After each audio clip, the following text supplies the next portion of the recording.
Hey guys, welcome back to The Outlet Talk. I'm your host, Kayla, and today we're here with...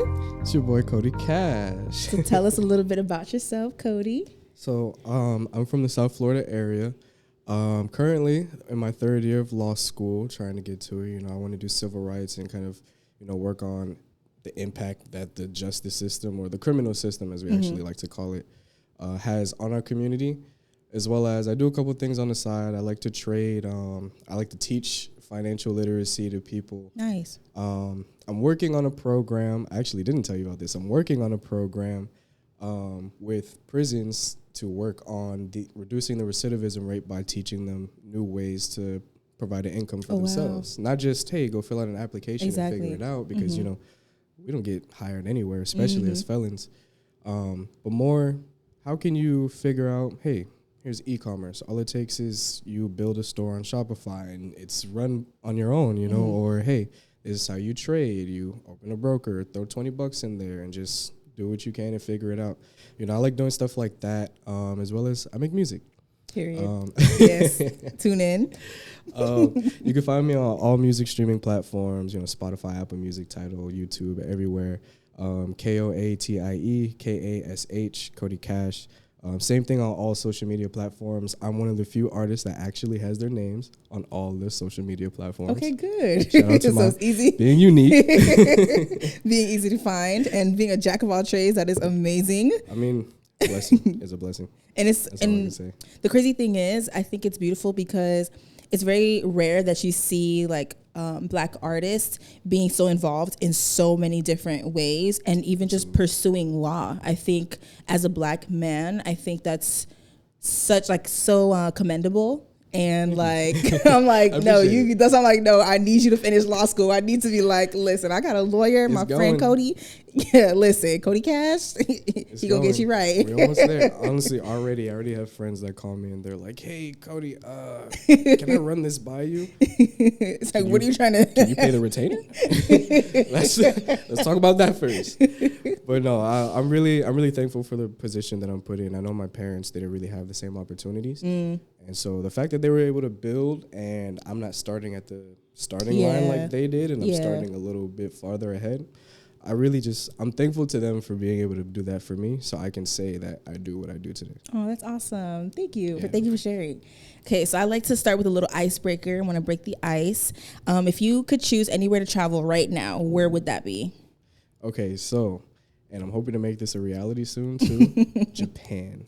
Oh my gosh. Since I was a kid, I've always been into Japanese culture, the food, obviously, anime, stuff like that.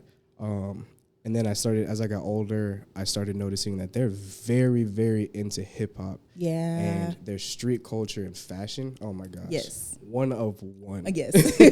One of one.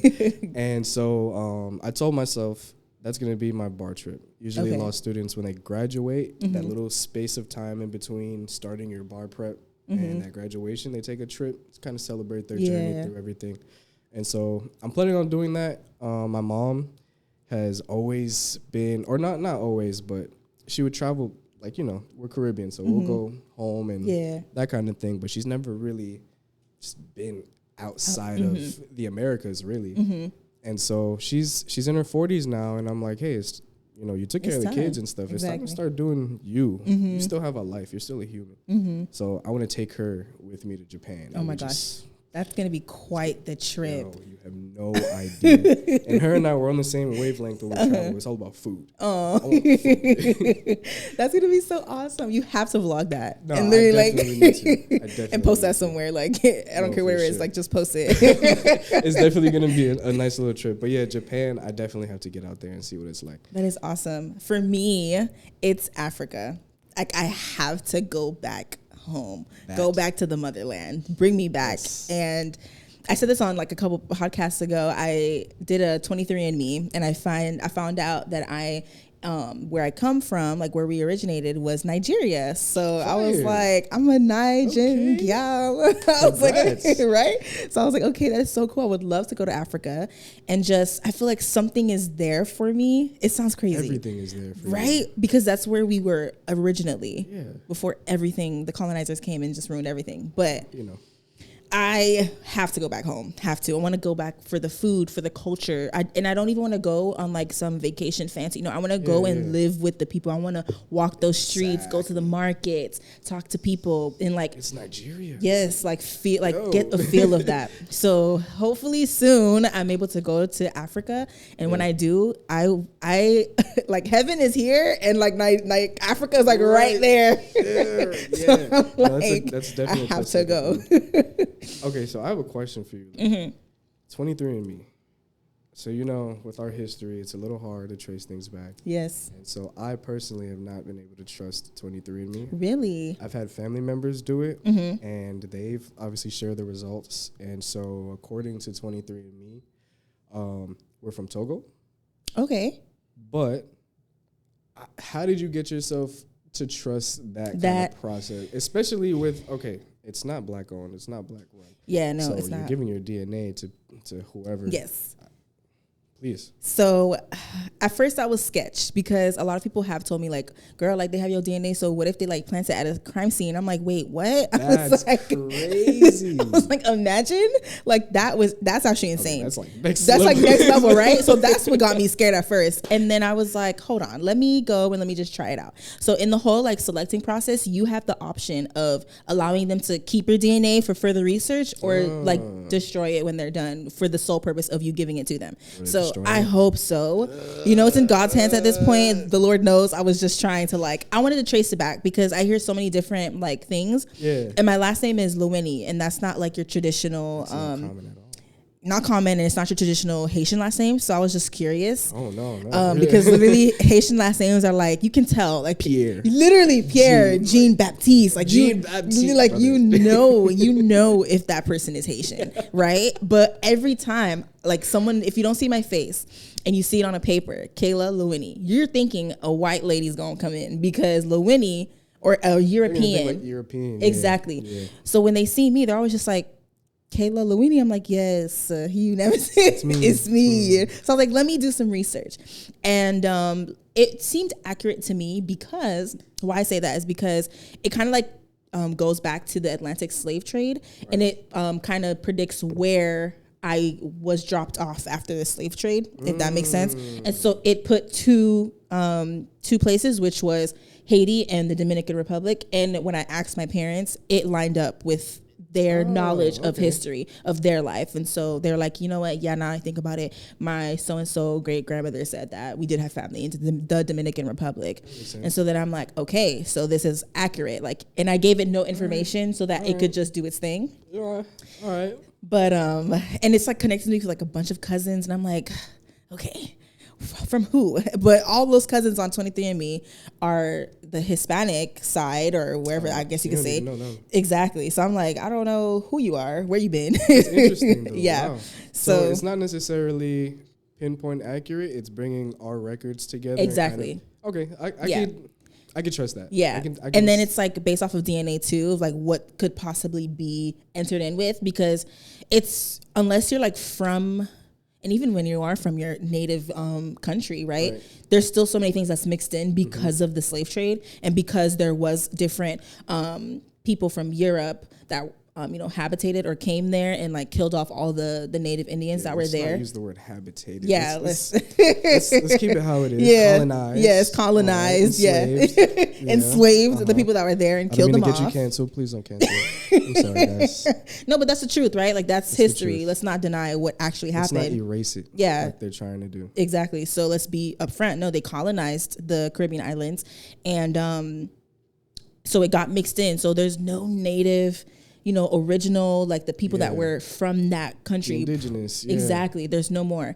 And there's if there are, it's like such a small, and they're like so washed out, like it's not even that pure bread. So it was interesting because I was like, okay, I just want to see like what else could there be, because I know that, especially with Haiti, right, and the Dominican Republic, Haiti was occupied by France at some point, and the Dominican Republic was occupied by Spain. Are they still paying taxes? Yes, they were, ridiculous. And I think they stopped. I haven't kept up with like the Haitian like news. There's a lot going on. It's so much, but my mom is on it. Like, listen, daily, she's like, listen, let me give you the tea.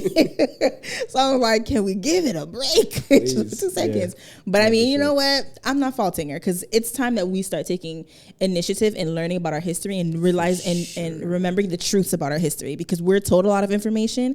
And when you're spoon-fed information and you don't do the research yourself, it's hard to know who you are. Definitely. And like, I can even say that, like, just to kind of like bring it in together, even with like, I feel like the word, right? Like the Bible, I feel like when you don't read it, you don't know who God is, or you don't, like, you have no really like image of who God is.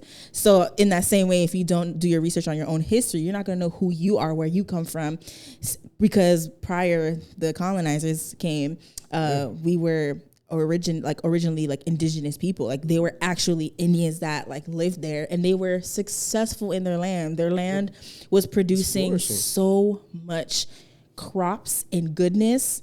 When the colonizers came, it's like they came with like a disease, which they did actually, and killed off the indigenous people with disease. And I feel like just the land itself is not even prospering the same, just because, again, like, the colonizers came and did too much. Literally destroyed the fertility of the land. Yeah.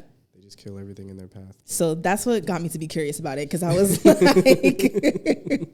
to slip that one in there. Right?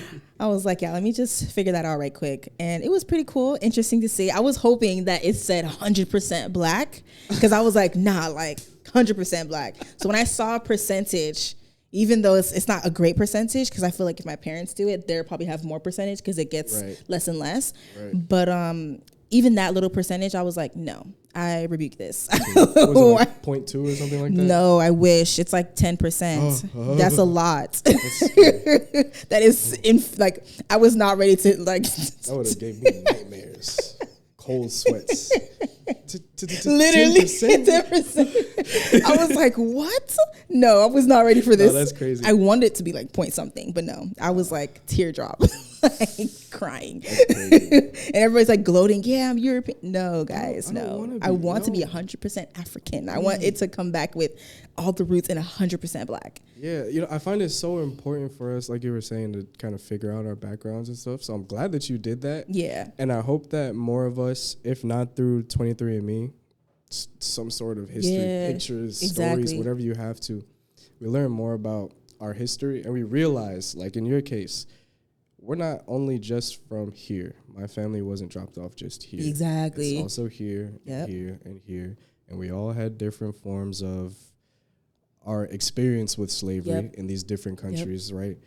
And I'm really big on the African diaspora. Mm-hmm. So understanding the importance of the black community everywhere. Yeah. So being able to kind of learn your cultures and histories and connect those dots and stuff, I think that's the biggest thing ever. So I'm so glad you said, I'm pretty sure it's Nigeria is one of them, but I'm glad you said that you wanted to go there, because there, Ghana, and maybe I think there's another country, I can't remember off the top of my head, but what they're doing to reconnect the diaspora and allow, especially with African Americans, to come back. Oh my gosh. And if we, and I'm like, literally, I'm like, if we take our like education, everything that we did here in America, and bring that back to our country. Oh my gosh. It would be insane. Oh my gosh. We'd be like, it would be how like Africa was, just knew it and a little bit innovated because technology has advanced. But I'm just like, that would be such a beautiful Africa. Like doctors, lawyers, every black person who's gotten educated here, go back to our country and let's rebuild it from the ground up. I really personally feel like we just need a few people that'll fund the move. Yes. And then everyone, even the people that didn't have an education here. If you look around, you're familiar with Switches, right? At this point, like the little platform to do videos. No, not even. Oh, I'm sorry. The little that was so innocent. That was hilarious. Oh, that's called Twitch. I'm sorry. That is Twitch. Okay, Switch. That's so the Switch, game. No. Okay. It's the little attachment that they put on firearms. I want to make sure I don't like violate the terms and services. So let me. It's an attachment that they put on firearms to make semi-automatic weapons automatic weapons. They became popular. My conspiracy is the CIA, just like with other things, dropped it in our hood. But I digress. They became popular in our neighborhoods recently. And to have those and change a semi-automatic weapon to an automatic weapon is an extremely bad felony. I think several felonies. Oh, wow. And so we figured out how to get those. We figured out how to manufacture them, and now people are selling them. There's so many people out there that are doing very, very complex crime. I mean, we live in South Florida. Yeah. I feel like this is the capital of fraud. Yeah. Electronic fraud, however, whatever format you want to call it. That's so complex. People don't even understand. You're hacking banks. Yeah. Banks obviously have to have the top security. Yep. So these people that are doing these things, brilliant. They're geniuses. Yeah. They just, they were people that sat in class. They were not interested in learning about this fake history. The teachers labeled them a certain way. Yep. They carried that label all the way through the school system. And eventually they got tired of getting kicked out of class, sent to indoor suspension, and they said, forget it, I'm just going to go do something else. Exactly. And I mean, honestly, if we lived somewhere where they can do what they're doing in a better way or provide those services somewhere because they have the opportunity. Yes. Oh my gosh. Yeah. So we take them to Africa? Yeah. Oh my gosh. Yeah. What the kind of security that we'll be able to have because they're able to figure out the breaches in our current top Insane. like notch security is going to be like brilliant.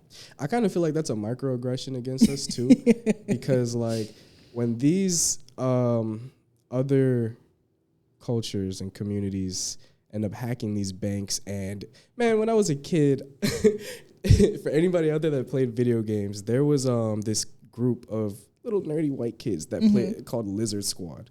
Lizard Squad literally hacked. I forget what it was, but it was like some really, really big thing that they hacked. They took those kids and hired them for the government. Like, what? Meanwhile, we're facing 20 because we took $500 from some kid at an ATM. Like, oh my god, are you serious? Yeah, the opportunity cost is so different. It's so different. And I think it's a level of ignorance to not realize that there is a difference. And it's like, granted, okay, sure, if you want to say we've made a lot of progress, right? So people want to hop on that train. Okay, that's fine. Yeah, we made a lot of progress. But there's still certain things that we haven't made progress on. And it's just the simple nature in how they look at us and view us, and then our consequences versus how our counterparts' consequences. Yeah, it's insane. They do not get the same consequences. No, getting hired for the government is kind of outrageous when if someone does the same thing, they're going to jail. Insane.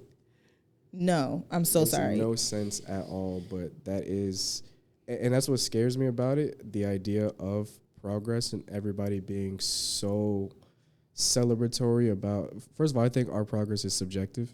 Yeah. I feel like they put us on a track as opposed to letting us run straight. And so on the long parts of the track, we feel like it's going well. We get things passed. We got a black president. And then they bring back the same issues that we had, just in a different format. And then we go through the same thing again, and then they feed us something. We go back around the track. But I don't feel like we ever truly make full progress because, well, I mean, racism. We don't have power over the system to make actual fundamental changes. So it's never really going to fully push us until we find people to do that. Yeah. So that, I don't know. Progress, the word progress scares me in this sense when it comes to talking about us. And then I also want to add into like the part that we have to work on to make sure that we are making sure like we are doing well in our own community is keeping each other accountable for the things that we are doing, making sure that we do not put ourselves in positions to be looked at in that way. So please more on because that, it's like it's 50%. Okay, yeah, like this is the country that we live in, right? They're gonna look at us. They're gonna do everything to manipulate the system to make it, work against us. But then it's the other 50% is like giving them a reason to, like just don't succumb to that. Be above that, like.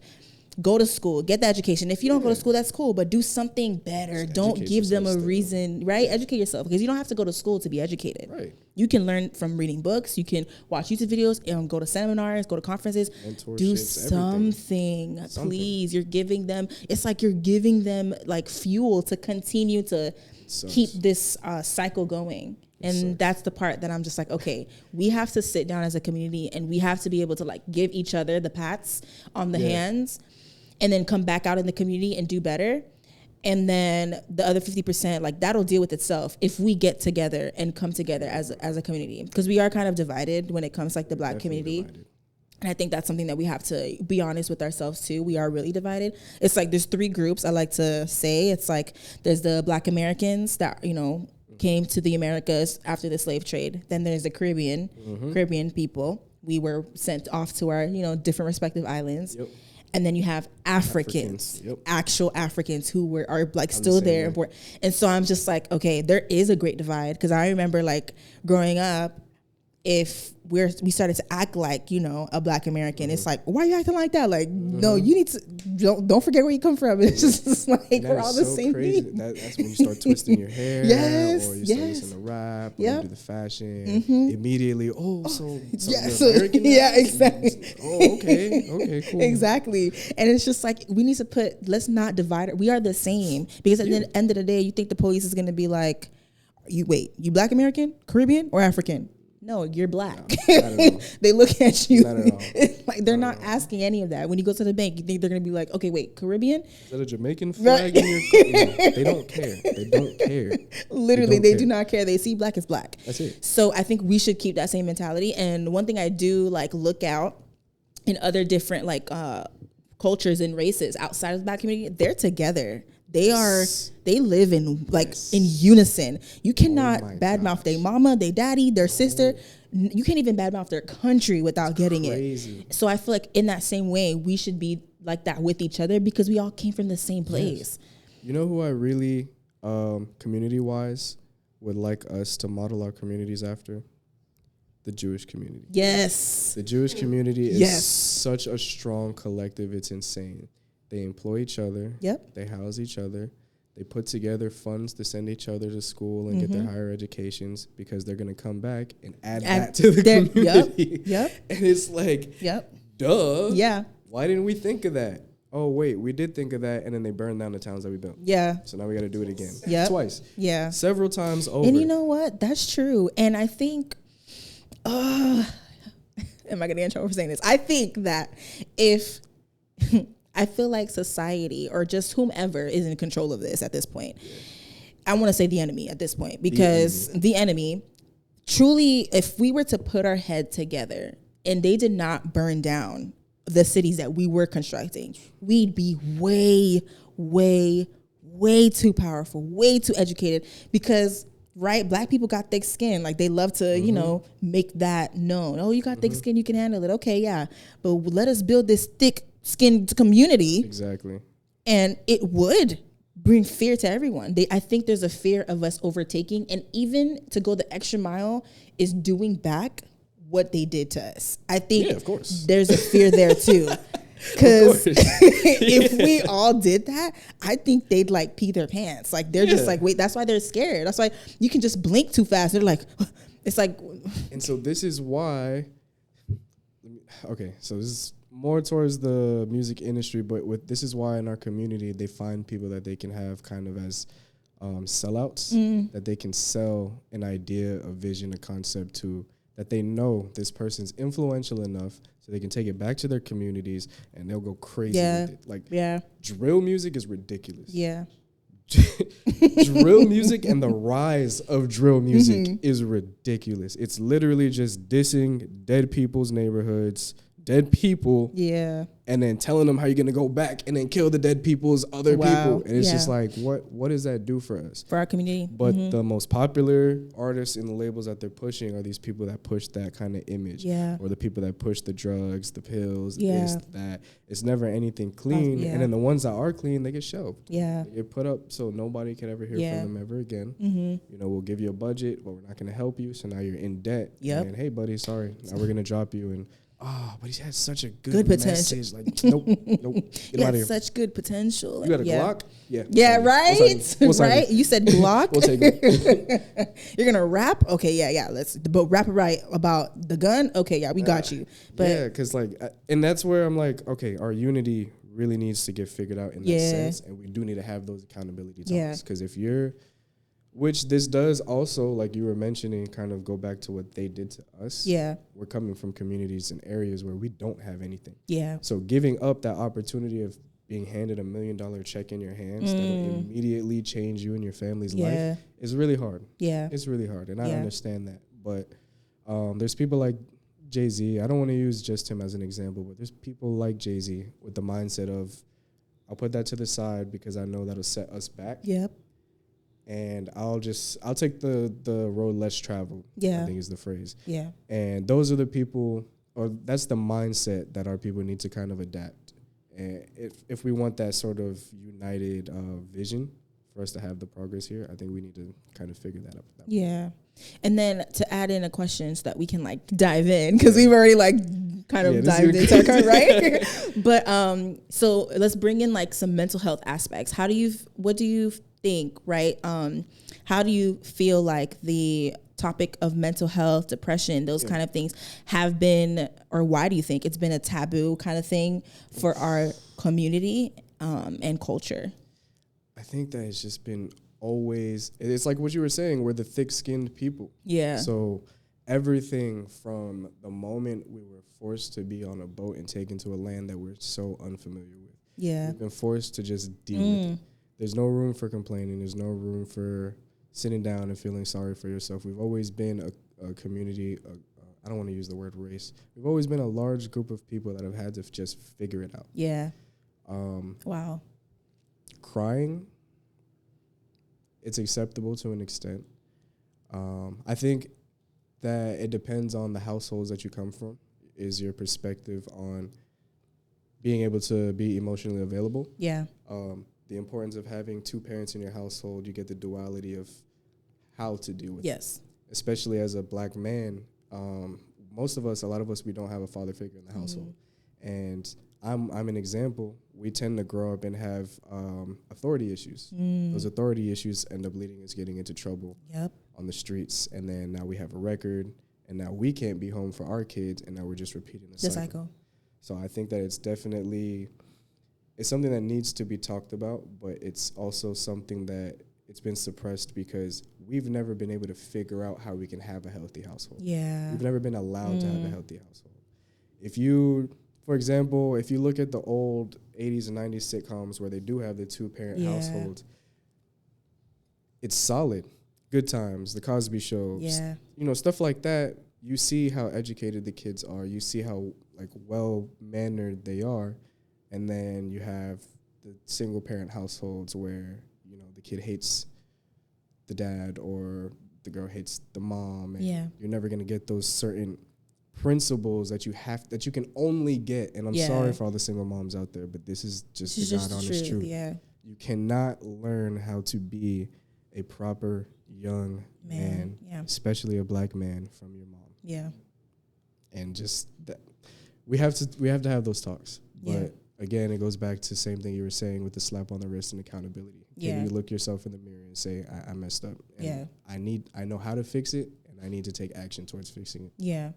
That was good. And I appreciate the fact that you said like there needs to be that duality in the household of like the feminine and then like the masculine, because it's balanced, right? I think that's why you need both, because there is an opposite. They balance each other. There's not like more on the masculine side or more on the feminine side. Like there's just a proper balance. Yeah. It teaches a man, okay, yes, the duality of, yes, there's a time where I need to be authoritative, where I need to show up in this world and keep it pushing. And then there's also a time where it's okay that I sit down and I cry and I'm being caressed and I'm being loved on. Like that's okay. But when you're not given that option, it does suck. And it really does suck when single moms have to play both. Yeah. Because it is not in our nature to be both. Right. So when we do try to be both, we're going against ourselves. And when we go against ourselves, we resent ourselves. Sometimes single moms, believe it or not, end up resenting their kids too. Yeah. Because of course, like it's like, oh, like I have to show up as both, and it's just not possible.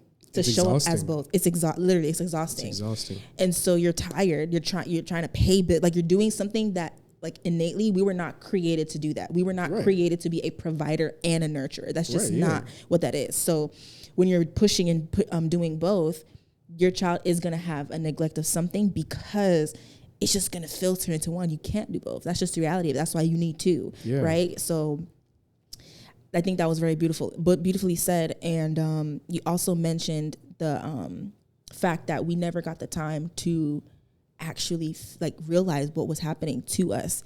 Like there was no time to be like, oh my God, like grieve like the loss, right? And so then that loss is just held and transferred on generations and generations until somebody is really like, okay, I've had enough. I need to sit back and really heal through this. And I think, believe it or not, we still are holding on to a lot of the things that we've gone through, our parents and our parents gone through.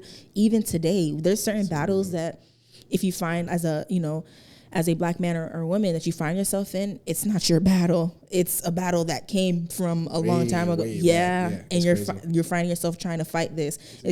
And I can speak for myself as like as a woman, right? As a Black woman, trying to fight that image of I need to be strong for some fighting that. And that's not a battle that I necessarily put myself in. No, you could have been babied your whole life. And then as soon as you get put into the world, now you have to be this really strong Black woman. That, like, what? Yep. It's like, where did this come from? It's insane. I commend Black women in this country because you guys go through so much from the social standpoint to personal to health wise, and not even just not even getting the same health care. When you go to a doctor, you're delivering a baby. Listen, it's insane. You're bringing a human into this world, and they won't even treat you this like. All right. And we're both women. You're both women. Both women. Both came there. It's an emergency. Both need to pop out a baby, but this one's Black. This one is another race, and. She'll be fine. She'll thug it out, and that's like, and I don't know where that literally. Oh my gosh. And I don't know where, and I do know where. Actually, I might be butchering the history, but from my understanding, back then there was a guy who was trying to perform, I guess, C-sections or trying to figure out how that procedure would look like. Exactly what you're talking about. And he performed them on Black women with no anesthesia. They were wide awake, and this man was cutting them open. Insane, right? And I'm like... You should be thanking Black people for the progress in science. Exactly. They tested everything on a Black woman or a Black man. Cough, cough, Tuskegee experiment. Call it what it is. Do the research. That's what I'm saying. Like research. These are actual things that we should have learned in school, but we didn't learn this. We learned that, like, the basic stuff they brushed off. Yes, science has advanced. How did it advance? What did you guys do to get it advanced? Let's talk about how you guys used Black women to get this advanced, right? So I don't think it's fair now when we are trying to like switch up the narrative, right, and be more of a woman, soft, and the soft, right? The soft. I hate that it's a trend. The soft era. I hate that it's a trend, but I think this is so important for the Black women community that we are given the space now to be a soft woman. You guys need to take advantage of that. Literally, I'm going to ride this until the wheels fall off. I'm going to soft girl era. I'm so sorry. I will still, and when I need to, right? Like I could be authoritative, right? Like, because sometimes we do have to fight for, our rights still till this day to be heard. Even just me recently in a doctor's visit, it's like, I feel like I have to, I feel like I have to like explain everything. And then I'm being like, don't get me started on a misdiagnosis. Actually, no, can we go there? Because I actually was rejected from something that has actually debilitated me in law school. So my mother, let me start with my sister. My sister was diagnosed with ADHD at a young age. We were wise enough, I'm not going to say smart enough, wise enough to learn from the past to know that, hey, we should probably get kids tested early and figure these things out for the sake of understanding how to educate them. I went to the doctor, or my mom went to the doctor, after. She also was diagnosed with it as well as an adult. Oh, wow. So I saw the symptoms in both of them, in myself. So I went to the same doctor, and I said, hey, I want to get tested for ADHD. My mom has it, you see her, she's your patient. My sister has it, you see her, she's your patient. I just want to get tested because I know that my school has this thing called an IEP. You're an educator, you know. Yes, IEP. Yeah, so they have an IEP. I'll get time and a half for these law school exams, which are literally the hardest part. So it follows you through to college, the IEP. That is amazing. I did not know that. It's a huge help. That is amazing. Specifically in law school. Yes. Because the exams, the hardest part about the exam, honestly, is the time constraint that you have. Yeah. It's so much to do. You'll have to write 3 or 2 essays. You'll read like 2 pages of a fact pattern. You have to write 2 essays and then answer 100 multiple choice questions in like an hour and a half. Oh, wow. And they're just like, hey, figure it out. You know, but you get time and a half. You have 3 hours now. So where I'm jumping and I'm reading the end of the sentence before I'm reading the first part. Yeah. And then I'm going all the way to the bottom and I'm just like trying to figure it out. And then I'm trying to write my answers out. But all the facts in my head or all the points that I want to make in my head are leaving my brain before I can get on the paper. That wouldn't happen. Yeah. And so although I did well on my exams with what I could, just sheer willpower. Yeah. You know, him rejecting me for it and kind of he brushed me off about it. He was just like, you're probably just bored. You're fine. He was like, aren't you in school? You're in law school, right? Probably just bored. Once you start studying something you're interested in, you'll be fine. I said, what? Sir. I mean, honestly, I didn't combat it. I took what he said and I understood it, but not in the surface level aspect. I understood it as a microaggression. Yeah. You just want the drugs. Yeah. You just want the drugs. Everybody's doing Adderall. You just want the Adderall. I didn't even want the medication. Right? I just wanted the diagnosis for the IEP. I actually can't even take it because I take blood pressure medication. Yeah. So I literally cannot take it. I just need the IEP, and he just refused to give me the exam. So, I mean, yeah, so going back to what you're saying about that, just the inequalities, the disparities in the healthcare between us and other communities is ridiculous. Yeah. And I also noticed in the Black community right now that there is a huge increase in children with ADHD, autism disorder, learning disabilities. And it hurts me when parents are in denial and now you're letting your child go through school, failing school, when they could have had accommodations. That's it. That's all they needed. And I try to explain it, and I'm like, I understand you don't want the label, this fear of the label. I don't know where it came from.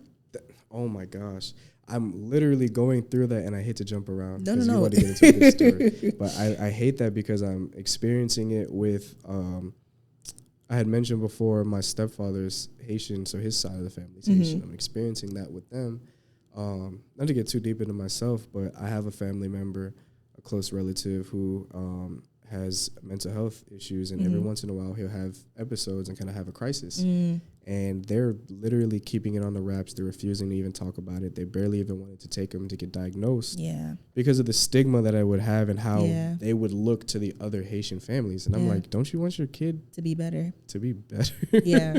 It's a shame. It's a level of shame of not being put together. And I don't know, maybe that comes from back when we were brought to the island and we kind of were forced to figure it out, and we can't let the French people know that we're actually not so maybe that's where that comes from, but that is really huge in the Haitian community. Like oh my gosh, God forbid your child has autism. You're literally hiding that. So and it's so sad because I'm like, man, that kid is literally suffering. No one understands them in their mind. That there's rejection that's wrapped in there. Yep. There is abandonment that's wrapped in there too. Like a want or desire to be accepted by their family. Oh man, and not getting that. It's terrible. And then when they get older and find out I could have had the help that I needed and you did not, that's going to literally crush them because, man, yeah. And you know what that does to those kids, that it crushes them? It creates that burning hatred towards their parents. Yes. And then that creates those people who don't talk to their parents until it's time for their funeral. Yep. We got to break the cycle. Yep. We got to break this cycle. And that's very common in the Black community, that they cannot maintain, or at least I will speak for the Haitian community, they cannot maintain a proper relationship with their children. Oh yeah, that's all of us. I think that's all of like the African diaspora. I think we all have. So I went to Howard as an undergrad, so I had the opportunity to experience a lot of different communities and cultures. Even before that, my high school was an international boarding school. Okay, nice. So I know on campus we had National Flag Day because we had at least one student from every single country in the world. That's nice. And so I really got to learn different cultures, and literally even from different countries in Africa as a whole. We had all kinds of representation. So my point is, I got to meet people and they got to explain to me their relationships with their parents, or they would jump in on the jokes that we were making about what our parents would do to us. And they'd be like, oh, this Nigerian kid is saying that his father would be like this, this, and this, and this.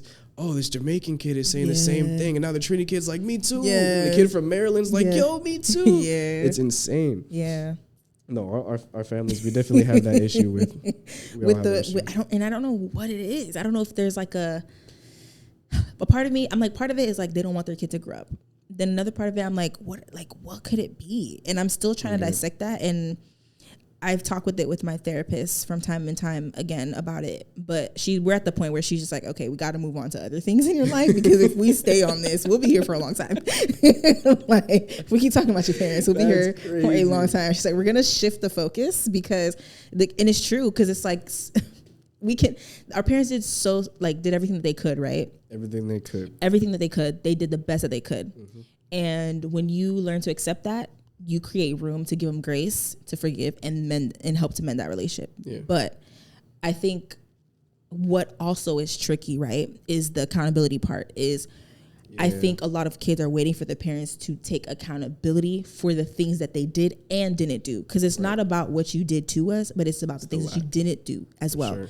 Because that you had to show up in this world strong, got to hustle, all of those things. You had to show up in society that way, which means you couldn't show up at home like that, because by the time you showed up home, you were tired. And you gave your family the leftovers. You know for sure there's kids that are sitting outside after school in the car loop till 6 o'clock.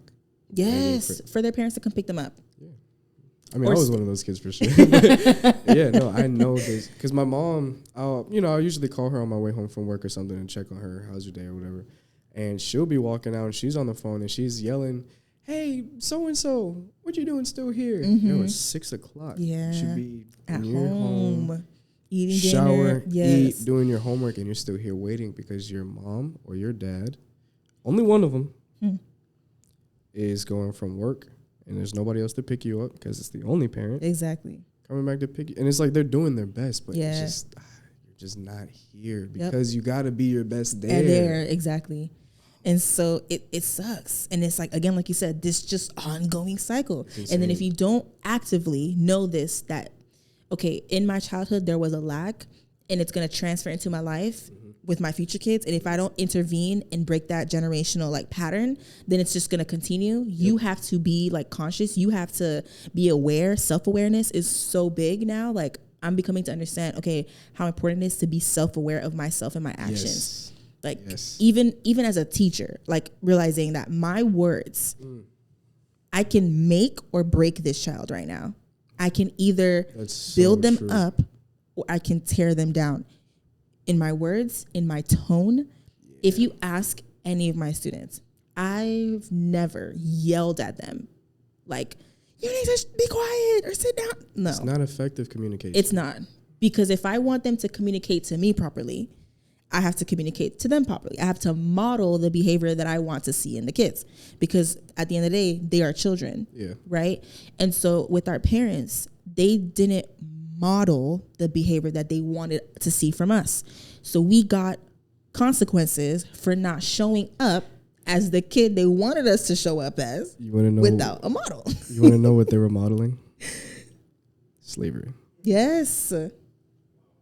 Where else are you going to learn or teach obedience by beating? Exactly. Where else are you what?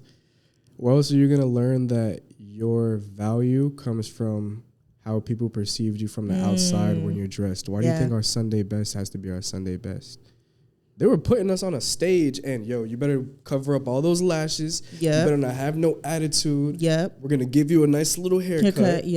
And you're going to shut up and wait till the auction is over. And that's it. Yo, when we walk in this church, you're going to button your shirt up. You're going to sit still. You're going to shut up and you're going to stay quiet. If somebody says good morning, you say good morning and that's it. If not, I'm going to show you when we get home. It's the same thing. We have to break those, just like what you were just saying. We have to acknowledge that within ourselves, reflect. And I mean, hey, you may not know at that time a better or an alternative way to deal with it, but that's where you have to acknowledge that again and then grow. Take the initiative and that change. And then seek help. Like help. That is like my biggest motto. Go to therapy. Please, get some help. Please. I'm begging you guys. I promise you it works. Like, man, when I was a kid, like I'm so different from what I was when I was a child. I was like, I would get 38 hot over everything. Me too. My anger was like over here. And I realized as I got older, I'm like, I was angry, not at the people, but about my current situation of what my life felt like. And so if all I have in my cup is what my parents are pouring and they're giving me leftovers, I don't have anything to give out into this world. So when someone does something to me, you're taking me off. You're sending me there because I do not have what it takes to process that what you're doing is not towards me. So I'm thinking that whatever you are doing right now, the person is like calling me names, whatever the case may be, because they're doing that because that's what they're getting in their house. Like now I'm older, I'm going that extra mile. This kid is calling you whatever he's calling you because at his house he's being called this, or he witnesses his parents call each other that. Comes to school and is mimicking behavior is learned. That's a psychology. That's behavioral psychology. Behavior is learned. There is a reason behind every behavior. The whole nature versus nurture. Yes, exactly. Behavior is learned. It's definitely learned. And behavior is also reinforced. So not only is it learned, it's also reinforced. So whatever is not reinforced, or whatever behavior that doesn't, like, that dies off in a child, is because it wasn't being reinforced. So also too, sometimes without realizing it, what our parents end up doing is reinforcing the bad behaviors without realizing. And what they should have done was pay attention to the good behaviors that we did, show more praise in that area. Those bad behaviors are undesired. I don't want to say bad, undesired behaviors would have went away. And I noticed that with my students in my classroom. I have not had to put a finger on those kids because, first of all, I can't. That's just right. Like, that's just that's the education system. I cannot beat those kids. But even say if I was in a position that I could, I still was able to manage to gain respect out of those kids without having to yell. That is progress. Right? I love that. Oh my gosh. Without having to do any of that. And when I tell you, those kids tell me everything. I'm like, some of the things I'm like, I could have gone my day without knowing that, but thanks. I give them that safe space to literally express. It's just knowing that it's okay to do it. Exactly. It makes a huge difference. And even if, like, in my mind, I'm like, I didn't want to, but I'm just because your facial expression can kill that kid too. Body language. These kids are smart. Like, if I just for any second roll my eyes, start sighing, they're not gonna talk to me ever again. It's over. She's like, they're gonna be like, she doesn't care. And they tell me stories and stories and stories for days. Or they just tell me random stuff. And I also educate them about how they feel. Like, if you're upset, that's okay. Tell me that you're upset. If I hurt your feelings, tell me that I hurt your feelings. If I say, because I'm a human being, I'm not perfect. It's okay. And I say sorry to my students. If I say something like outlandish, I say sorry. No, go ahead. And so do they have the ability to articulate what made them upset? I'm really interested in, like, how they're receptive in what you're doing. So as the year progressed, I've noticed that they have the words to articulate how they are feeling because I put such an emphasis on, like, showing up as yourself, and I model that, right? So I don't use, like, I'll give an example. So if they do something, right, I set high expectations for the class. Right. I explain what I want them to be, how I want them to be. I go in depth and explain that. And I model that too. So if I want them to be a certain way, I make sure I show up that exact same way. Absolutely. Because I have to model that behavior. So when I do that, they're able to see that and then do it back. So the example I was going to give was if they did not meet my expectation for that day, instead of just giving them punishment, I tell them, guys, you really disappointed me. Your behavior today was insane. It did not make me feel good as a teacher, and I'm actually very sad about your behavior. You have to use those. That will do more. That actually hits, yeah. What? Yeah. I used to hate when my teacher would look at me and be like, you of all people? I'm actually kind of disappointed in you. You literally. I'd be like, you got me. You literally. It's like, I'm sorry. My bad, teach. Literally. I got you. You're right. And they literally feel bad. And when I see it in their face, and there's like a remorse, like they feel bad. Oh, for sure. And they say sorry, like, you know what, Miss Louie, we're gonna try and do better tomorrow. I'm like, yes, please. And I also tell them, I'm like, listen, it's not just about saying sorry and then change the behavior. Yeah, put action towards it. I'm like, you could say sorry a million times, but if that behavior doesn't change, I'm not gonna believe you. Oh, yeah, absolutely. Yeah, I actually really don't like the word I'm sorry. I don't say it. I literally do not say it. It's insane. It's bad. I mean, I know I should say sorry more, but instead I just say I apologize, because I feel like I mean it when I say I apologize. When I say I'm sorry, I don't mean it. No, actually, yeah, that's true. I don't say sorry. I say I apologize, but if I apologize, it's genuine. I mean, exactly. That's what I'm saying. If I say I apologize, bro, I am sorry in the word's terms, in like the world's term. And it's not even a matter of like, I'm not acknowledging that I did something wrong. It's let's have a discussion and figure out if I did something wrong or I triggered you from something you're upset about. Thank you. And you just said something that is so key to life. A lot of time, this is why there's a 24-hour rule that my therapist taught me to do, is that if something happens, right, you get into altercation or someone says something to you, wait 24 hours before you confront that person. If you are still upset the next day, confront them. If you are not, that means it was not that person. How do you even do that? It was not that person, and it was something else. Then she also said, not only in that 24 hours are you not speaking to that person or confronting it, you are asking yourself questions. Why did I feel like that? Is it because like why are you mad? Where's this feeling coming from? And then educating myself on, because it's not just sad, mad.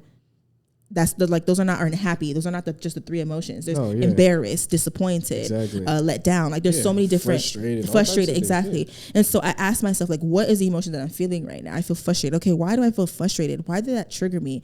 And then when I ask those questions to myself, I'm like, you know what? That made me upset because when I was a kid, this happened, and I didn't get. People do that. Yeah. Exactly. So and then it comes to realize, like, okay, it's not that person, it's me.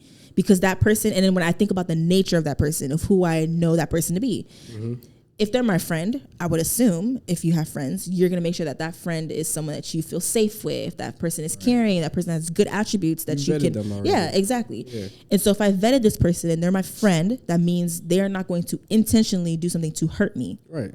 And so then it lessens my anger, my frustration, and everything. Just once I start having that conversation, it just goes down. I just see the fumes just stop coming out of my ears. It sucks because sometimes I like to be angry, but I'm so understanding because of that process, because of that procedure. It's just like, I want to stay mad. Yeah, man, I get it. Literally, literally, and then I don't address it because I'm just like, you got over it.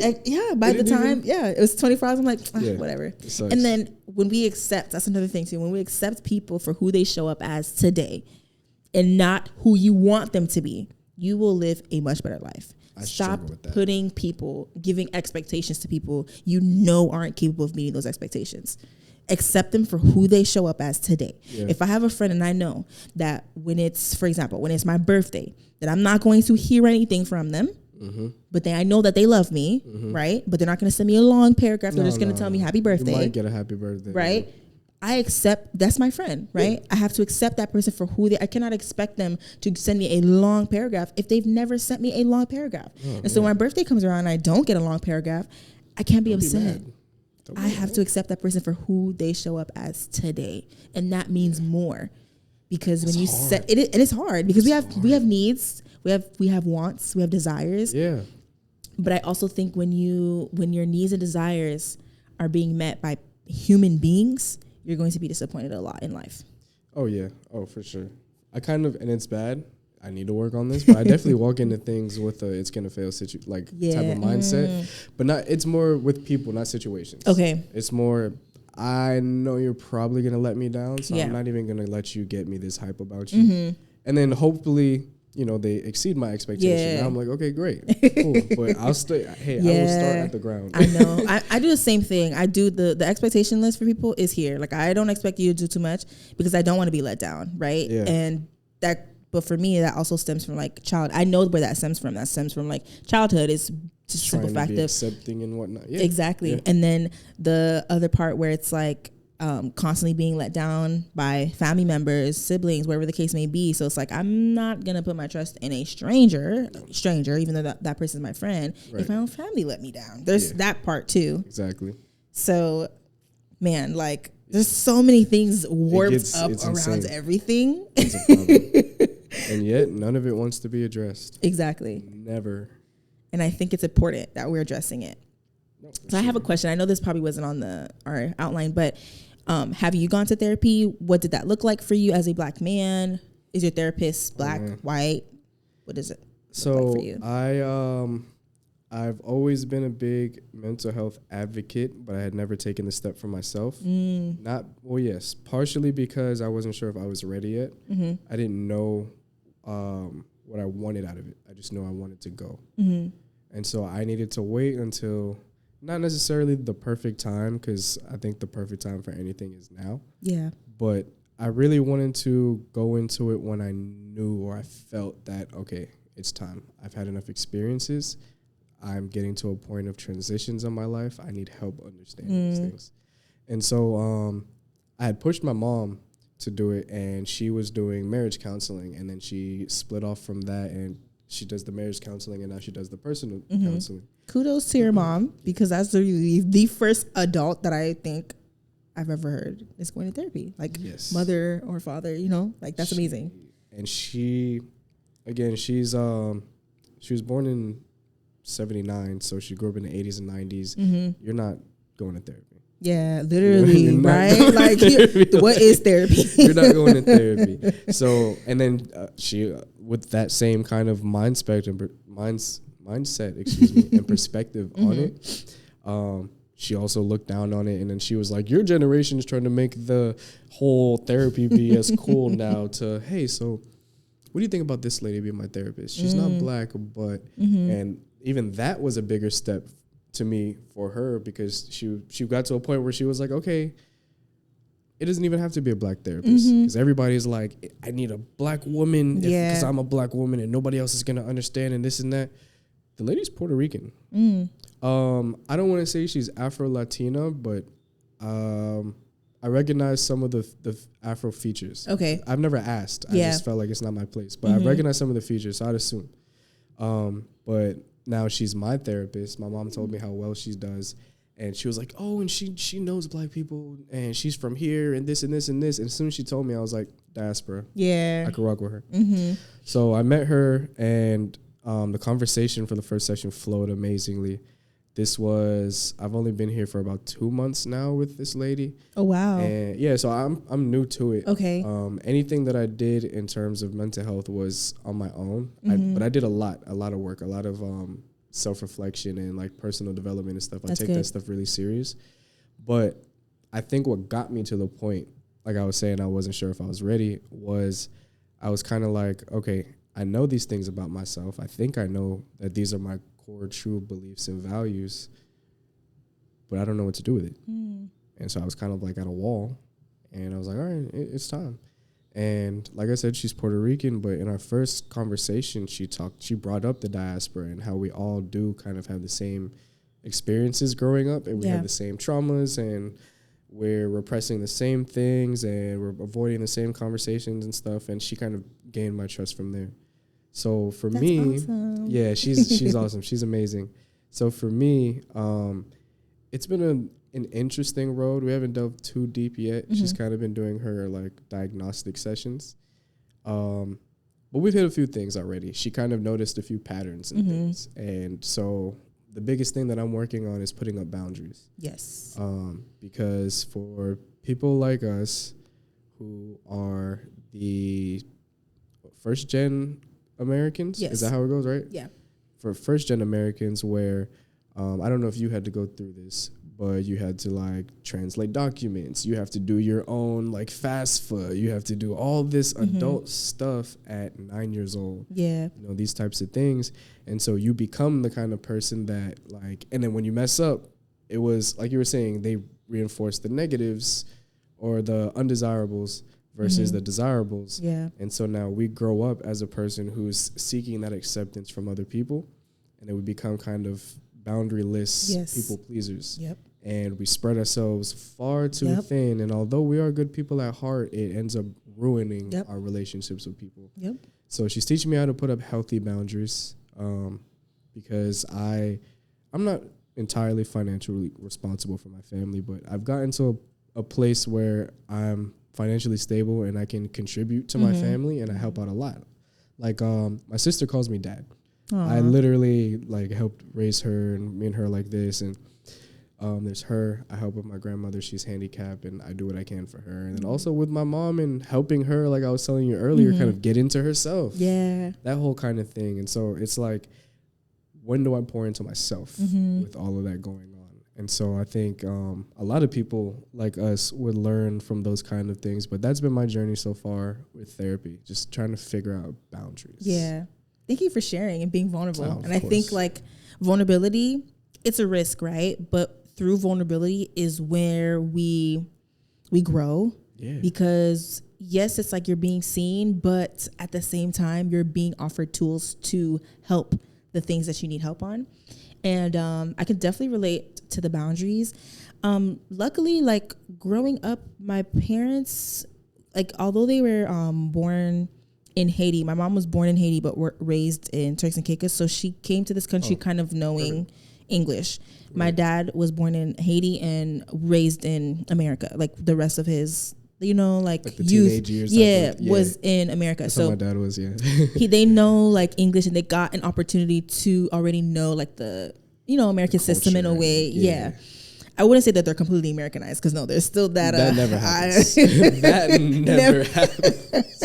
They will never fail to remind me, we are Asian. I'm like, okay. They still walk around in flip flops in the house? Oh no, not in the house. No, not really. No? I'm trying to think. Does my dad walk around flip flops? Well, yes, actually, yes, he does. There we go. Yes, when he used to pick me up from school. Yes, flip flops. Yes. Now he's, you know, trying to fix his swag, and he got his little slinkers, and you know, he's trying to turn up on us. Yeah, exactly. Swish. Yes, trying to turn up on us. He got his sneakers, but I didn't really have to translate for them. Thank goodness. Like they spoke English.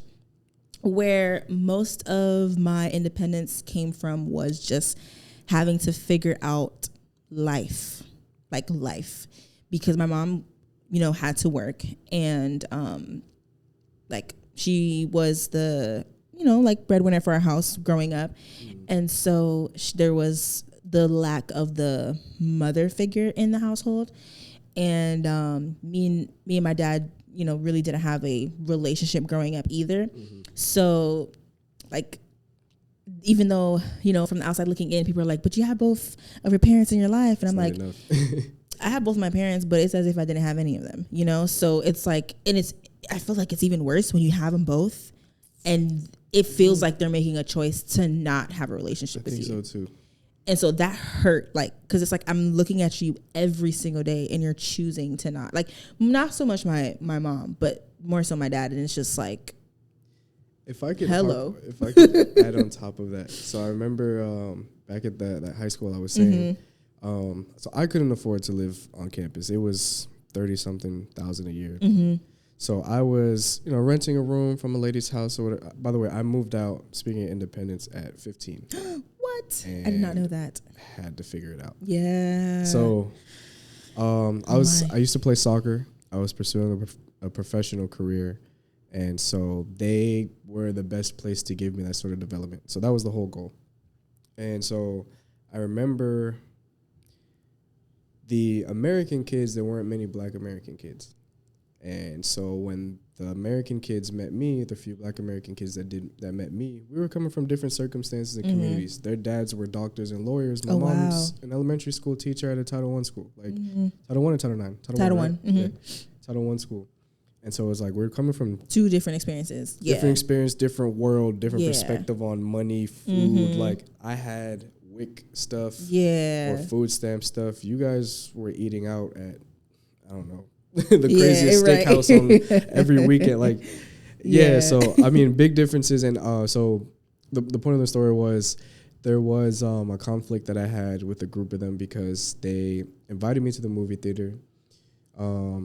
This was after a track meet. I was also on the track team for a little bit.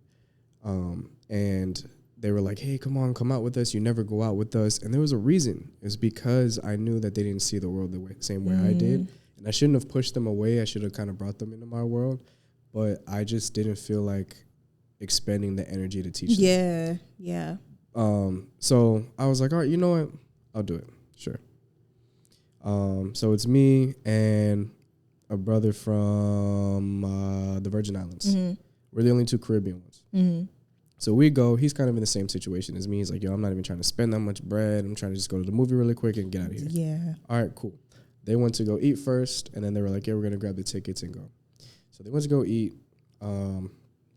Whatever happened, a miscommunication. They didn't tell us, so we were kind of standing out there for a while. Of the movie theater. Yeah, so it is what it is. The restaurant was in the plaza. I let it slide, cool. But that was like kind of my first yellow, red flag. Yeah. I'm like, And then we go to the movie. We pay for the movie. I'm like, hey, this is my last, like, I got $40. I got to make it to school, pay for gas and stuff. This is like my last 20 I could pay for movie tickets. Oh, don't worry about it, bro. We're just going to do this, and I'll let you go home, bro. Just trust me. Buy the ticket.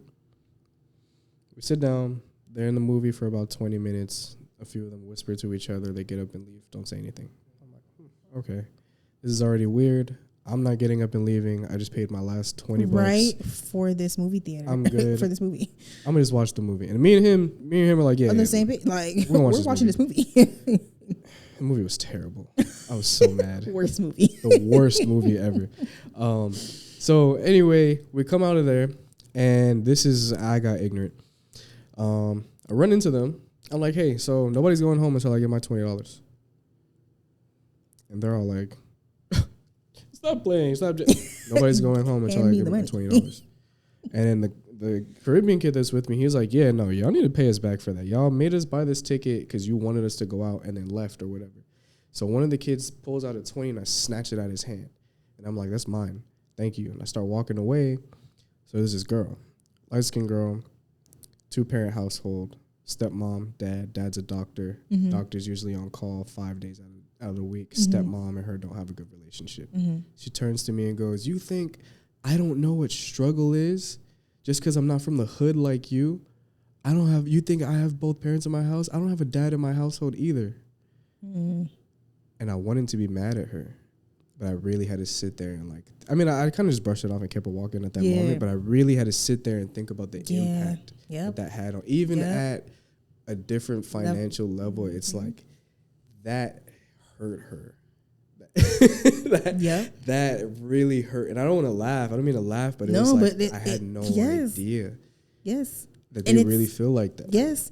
Even with that's like, because people used to say that to me all the time. They're like, what can you be stressed about? And I'm just like, what do you mean? What can I be stressed about? Or like, you have both your parents. Like, at least you have your dad. And I'm just like, says who? Like, you're not in my house. I'm guilty of that too. Like, you're not in my house. You do not see my experience. Like, you have not lived the life that I've lived. You have not walked in the shoes that I've walked on. And if you've just simply just asked me a question and walked the shoes that I've walked in, right, you would have realized that my shoes ain't got no soles in it.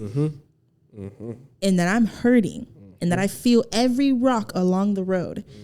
And so, like, it's partial ignorance, and I don't blame anybody, right? And it's also too partially on my parents, because we were not stepping out this house looking crazy. Exactly. People were never gonna think, oh my gosh, like, they don't have food in their fridge. They'll never guess that. Never know that, because when we walked outside, you best believe, even if it was even if it was a shoe from Ross, that was the best shoe from Ross you've ever seen. Those are my good shoes that I wore out. Shoes from Ross. Literally. So I'm like, listen, I wore my clothes was clean. Yeah. What? We were always with looks put together. So there was also like a view of almost like, oh yeah, I know, like, they come for money. No. No, not a dime. Like, you don't even know. So even now, like, the difference between like where my mom has been able to grow herself to in comparison to the other people in my family who didn't necessarily take that opportunity for themselves. You know, my cousins come over and they're taking pictures in front of our cars in our house, and they're like, "Y'all have a mansion." I'm like, "No, we have a regular 2-story home in Kendall." My mom has that car because that was her dream car, not because we can naturally afford that. This is her reward. Yes, for the hard work. Yeah, like you're looking at kind of like the end of our life and not looking at what it took to get here. Looking at the Instagram story, bro. Like, literally, the Instagram story. You didn't see what happened. You didn't see the production behind. Exactly. Like, and there was a whole production. See the production. And there's always this assumption that, okay, like, your life must be good. Your life must be good. And it's like, you know, partially it's us to blame too, because we come into the world like looking like we're perfect. Yeah. But at the same time, I think it's also a level of ignorance on us when we assume that someone's life is perfect. And I think also understanding that we are not alone in this world, like going through things. Everybody is going through something. Everybody's going through something. That's the importance of allowing us to talk about it, or showing that it's okay to talk about it. So I'm just like, guys, and so I make it my duty, like literally my duty. And I think, and it's crazy because I feel like in this current season, God is working on that in me too. Is like just trying to show up vulnerable. I want vulnerability to be my superpower. I want people to be like, nah, if there's one thing you know about Kayla, she's not putting on a front. She's not putting on a show. She's showing up raw. And so I know it's hard sometimes because as a woman, you want to show up put together. But I'm like, you know what? No, I'm not put together in this season, and that's okay. And I'm still growing and I'm still learning. But even then, like, put together can have a subjective definition. Right? Yes. Put together to my liking, right? Put together for you could be, oh, you're a college student that works. All right. Well, your hair's not done, but your bills are paid. Are paid, exactly. You have food in your fridge. Exactly. You're put together. Yes. You have a car. Yes, put together. Yes, yes. It's like, it's perspective, right? Like you said, it's subjective. It's where, what you're looking at. And I guess society makes it all about the materials. Yeah. And it doesn't have to be, because I rather have intangible skills. And even like oh my gosh, what? Even in my prayers, I'm like, Lord, give me wisdom. Like, listen, give me wisdom, give me peace. And I'm like, not even happiness, give me peace. That's it. Because peace. When I tell you there's something about peace that I've come to understand is like, you could be going through the toughest time and you may not have access to joy in that current season. But if you have access to peace, that's powerful. Like, you are good. That's powerful. You might as well be called joyful. It's powerful. I'd much rather a beat up boat going through a calm ocean to get where I need to go than be on a speedboat going through a storm. Yep. Any day of the week. Yep. I get it. So I'm trying to make that my like brand, I guess you can say. And I feel like there's some refining to it. I think I'm being refined in this season of my life too, where it's like, okay, like, you want to be, this is who. I also feel like it's wrapped in my purpose too, kind of in a way. When I pursue my master's to be the mental health therapist, I also want to make sure that I create that safe space for people to show up who they are. Because it's one thing to say that, but to actually do it and to create that safe space. My gosh. And so like, this is why like my podcast is such a big deal to me, because I'm like, this is the safe space. Like, this is the outlet. I want everyone to feel like they can come here and spill their beans and it's not going to get stomped on, or we're not going to throw it out because we don't like the kind of beans you spread, like you shared. No, like we appreciate it. We appreciate everything. Because you know how like strong and powerful it is to be vulnerable. Like for me, that's strong. Hiding, we thought that was strong. It's not strong. The real strength is in vulnerability, is being honest to people and to show people your humanity. We're humans at the end of the day. We have emotions. We were created with emotions. We were created with the ability to feel. So feel those things. Yeah. Go talk to people. Yes. We're not meant to be solitary. Yes. We're not statues. We're not gargoyles. Bro. Literally. Go get some sunlight. Gargoyles. Go get some sunlight. Go have a conversation. Man, I got motivated. I'll even say inspired. I got inspired by this guy. I was doom scrolling on Instagram and this guy pops up and he's like, how to get rid of social fear or like bypass like the cheat code to that, and he just goes up to people and just compliments. Hey, I like your shirt. Hey, you have a nice smile. Hey, I hope you have a good day. And I'm like, it's really that easy. Yeah. It really, and then it, you know, it even like improves your mood. Yeah, but it even like makes their day a little bit better. Exactly. Just a little, I like your shirt, just something like that. But I just think that's such a like really powerful thing to be able to do stuff like that. And I think that you did a really good job. You guys do a really good job with making this a safe space. Because I walked in here and told you my whole life story. Yay! Literally. Safe space accomplished. For sure. And that happens, you know. Like I could meet the like a random person. I don't know this person from a can of paint. They open their mouth and they just spill everything to me. I'm like, okay, I will try to give you some advice or whatever. That's probably like, the empath in you, huh? Literally. Yeah. And oh my gosh, I never thought I was an empath. I thought I was like, well, growing up, I was also referred to as like, oh, you're so rigid, or you're so strong-willed was the word that my mom loved to use, but it was never used in like a positive light. It was more like a, you're so strong-willed, like, and I'm just like, call you hard-headed yes, literally. And I'm just like, listen, I'm not gonna do something that I don't believe in. Like, I'm so sorry. So, and it was with my parents. It didn't matter who you were, adults, everyone. I'm not gonna do it if I don't feel like it was good to do it. I stood on business growing, like as a child. I was like, no, I don't think that's right. Like I had, for some reason, I was like gifted, I guess you could say, with like a, to know, like, no, like, I'm not going to do it that way, because your way is not like a moral compass. Like your way is not the only way. There's other ways to do things. Absolutely. So, and I think when you grow up in a Caribbean household, they want to, there's this one path. And if you don't take this path, it's like, no, like you're doomed for failure. You need to take this one path. I'm telling you, this is the path that works. And it's just like, it worked for you. It's so annoying. So let me ask you a question on that.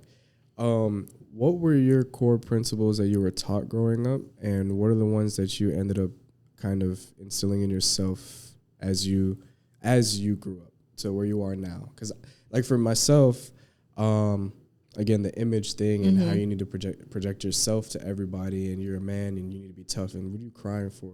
I learned the opposite of that, like as an adult. And so like for you, how was that? What are yours? What was my core values? So I would definitely say we share the same one in regards to showing up into this world. Like you need to, don't look like your struggle. Like you're going into this world and you're looking like you didn't even, like you never been through a storm. There was that one. The common thing that they say the Haitian culture loves to like put their pride in is l'école, la caille, l'église, which is school, house, and church. Those are the three things. Yeah. Other than that, they don't want to hear nothing else. That's the three values. And believe it or not, even though I'm a girl, I also was kind of like raised with the heck you crying for? Like, why are you crying? So I don't even feel comfortable crying at my grown age. When I'm crying, I'm just like, I'm quick. Like I really want to like quick to be like, what? I'll be dang if someone catch me crying. And my therapist was just like, we're going to get you to cry. You got to feel comfortable with crying. Like that's okay. It's a release. And I finally, like I had my first good cry like a year ago. Damn. Yeah. And I am 23. I'm 23 this year. So at 22, I had my first good cry. That one for a long time. But when I let it out, and also my fear is I was like, if I cry, I may never stop crying. That was my fear. I literally told my dad, I was like, if I cry, I'm telling you, I'm never stopping. And she was just like, no, you're going to stop. And so I'm like, no, I'm telling you, it's never stopping. Because I'm like, I've held it in for so long. I might be, literally, I'm like, I might be crying for as long, for the length I've held it for. So but when I cried and I let it out, I was like, okay, that wasn't so bad. And now, after that breakthrough, I could be watching something that has nothing to do like with tears. And why am I crying? I don't know where this comes from. I'm like, I thought I was tough. Literally. I'm watching a video and it's like, I can't remember what it was. I feel like it was for cereal too. It was weird. But like the dad was out and he had been gone for so long because of work. Finally came home, and him and the kid. Oh no, that's what it was. The dad was leaving for work, and the kid ran outside and was like, "Dad, Dad, Dad, Dad." And Dad stopped and was like, "What's up?" He was like, Oh, I was just gonna ask, can I get a hug? Aww. Dad gets out of the car in the middle of the street to give the kid a hug. I would have cried too. The kid threw the football to the dad. That's what got me. Yeah. Threw the football to the dad. Dad threw it back, gave him a hug. I was like, oh, there it goes. There it goes. Get back in there. Literally. It's the littlest things. It's crazy. The littlest things. And this show, I don't know why it got me crying, but All American. I don't know if you watched All American. Listen, spoiler alert. So Billy Baker dies, right? In the show. So I said spoiler alert. And gave no time in between to prepare for the... I'm so sorry, guys. It has not been out long enough, but you know what? We're here. No, do not cut that out, because when I tell you I was sobbing, like that was my dad who died. Yeah. That's the rough part about it. I cried for like hours. I cried not even, it was 2 days I cried. I probably would have cried too. Every time I thought about that show, thought about Billy Baker, tears. And I'm like, Kayla, wrap it up, because this is a show. Facts. The man is still alive. Nah, I cried when he got shot in the second season? Yes. By the car? Yes. With the stupid Coop face after. I was literally right. Yo, the internet dragged Coop so bad. I was like, Coop. And she was in Empire, and so seeing her in this light is so different. Right. Yes. In Empire, she was a little thug. So I was like, Coop.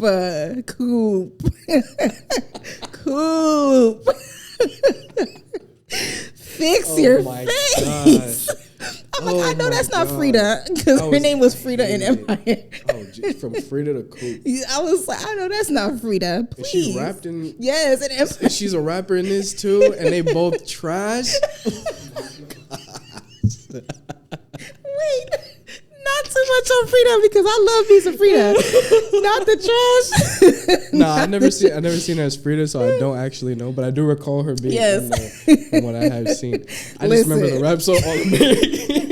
It was like the rap one in All American was kind of crazy. Have you ever seen One Tree Hill? One Tree Hill. Yeah. Mm-hmm. You know the basketball scenes in that?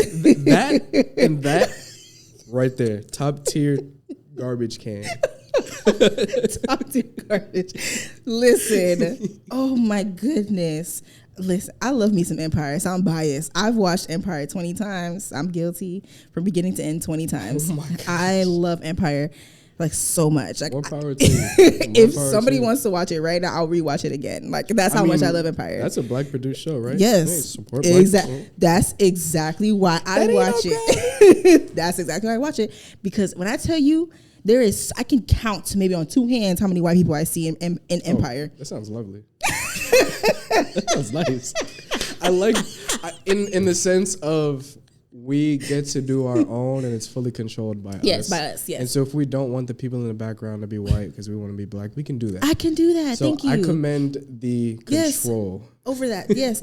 And I'm actually happy to finally see someone that looks like me on TV. Yeah. Because quite frankly, growing up, and this is why I'm so happy that when I have kids, they'll be able to play with black dolls. Bro, you know how rare it was to find a black... All my dolls... They looked crazy. They looked crazy. They made these black dolls look like zombies when I was kids.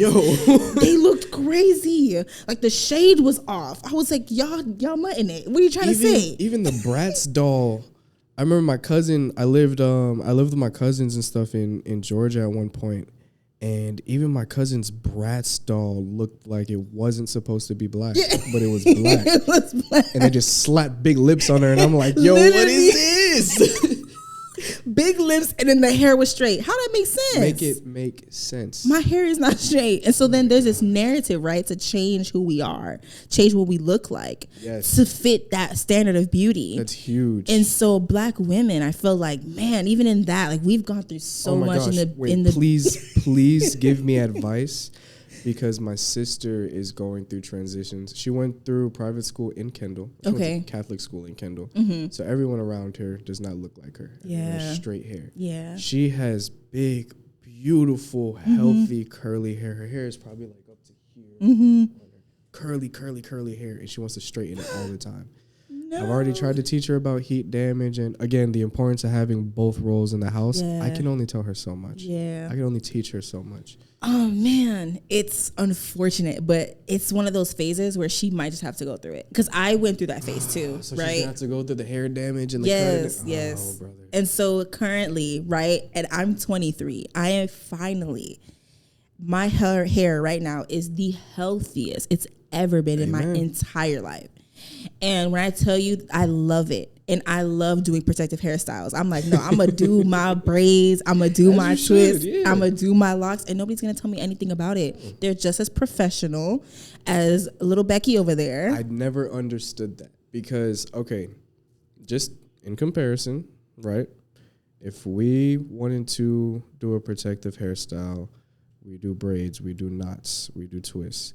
When they feel like getting out of the bed and rolling into work, they put their hair in a ponytail. Exactly. It's the same thing. Like, thank you. Mm-hmm. It's just we just put on in our hair, and we do different styles with it because we're creative, right? We're creatives at the end of the day, and it's a part of the culture. I'm so sorry. It's a part of the culture. When we were sideways, like, it's just a little ghetto. You're Bantu knots? Is that what it's called? Karen, get out my face. Right? You better put me for this position. All right. So as our unplug moment, I wanted to ask you, what was your experience with depression? What did it look like as a Black man? That's it's loaded. That's heavy. That's heavy. It looked like a bunch of different things. It had a lot of different faces. It looked like addiction, isolation, self-reflection. It looked like a lot of things for me. I remember my first experience with it. I didn't know I was depressed. Someone kind of had to stick the label on there for me to kind of understand it. And it was a good thing for me because I'm not the kind of person that sort of wallows in my own kind of negative thoughts and feelings and stuff. So when somebody is able to kind of help me identify it, it helped me start moving towards trying to get out of it. Yeah.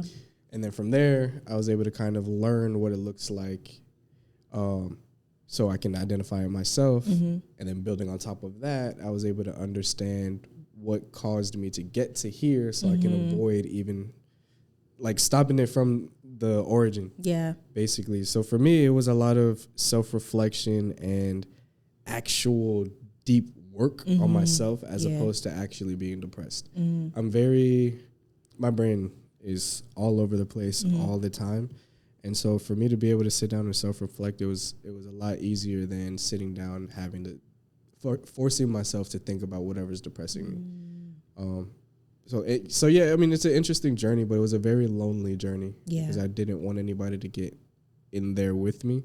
Although I did have people who provided a safe space.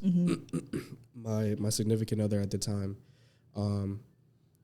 arguably, although she did many amazing things for the relationship, arguably her biggest contribution to the relationship was her genuine concern for my mental health and the way that she helped me learn about my mental health and stuff. So aside from her, it was lonely, but she did help with that. And then now I don't even really see it as depression. I kind of just see it as like a valley. Okay. A valley. Yeah. If you are in something, in order to go forward, you need some sort of momentum and you need to go down to get that. To go back up. Yep. And I started to find this really, really odd appreciation for depression because it helped me. I had, not to toot my own horn, but I had never really seen failure in my life. I was blessed enough to be successful at almost anything I touched. I played in a youth World Cup. I played on national teams. I played in other countries. I won national championships domestically, all that kind of stuff, right? And so I never really felt failure, so I never truly got to appreciate being up. And then once, life hit and I started to feel failure and shortcomings and stuff, it actually made me appreciate being happy. It was really, really weird. Yeah. I would, I even cried differently. Yeah. I cried not with the sense of why me or woe is me. It was more like, all right, get it out and then you'll be all right. But you got to get it out. Yeah. And so it's interesting. Yeah. It's very educating, for lack of a better term. Yeah. And something that I've learned, right, when it comes to depression in our valleys. I like the picture that you painted because we have to go through things in order to appreciate the times when we weren't going through things, right? And so I think it's also gives us the ability to appreciate blessings and to understand, like, okay, in order to understand or even know that you're experiencing joy, you would have had to experience sadness. Exactly.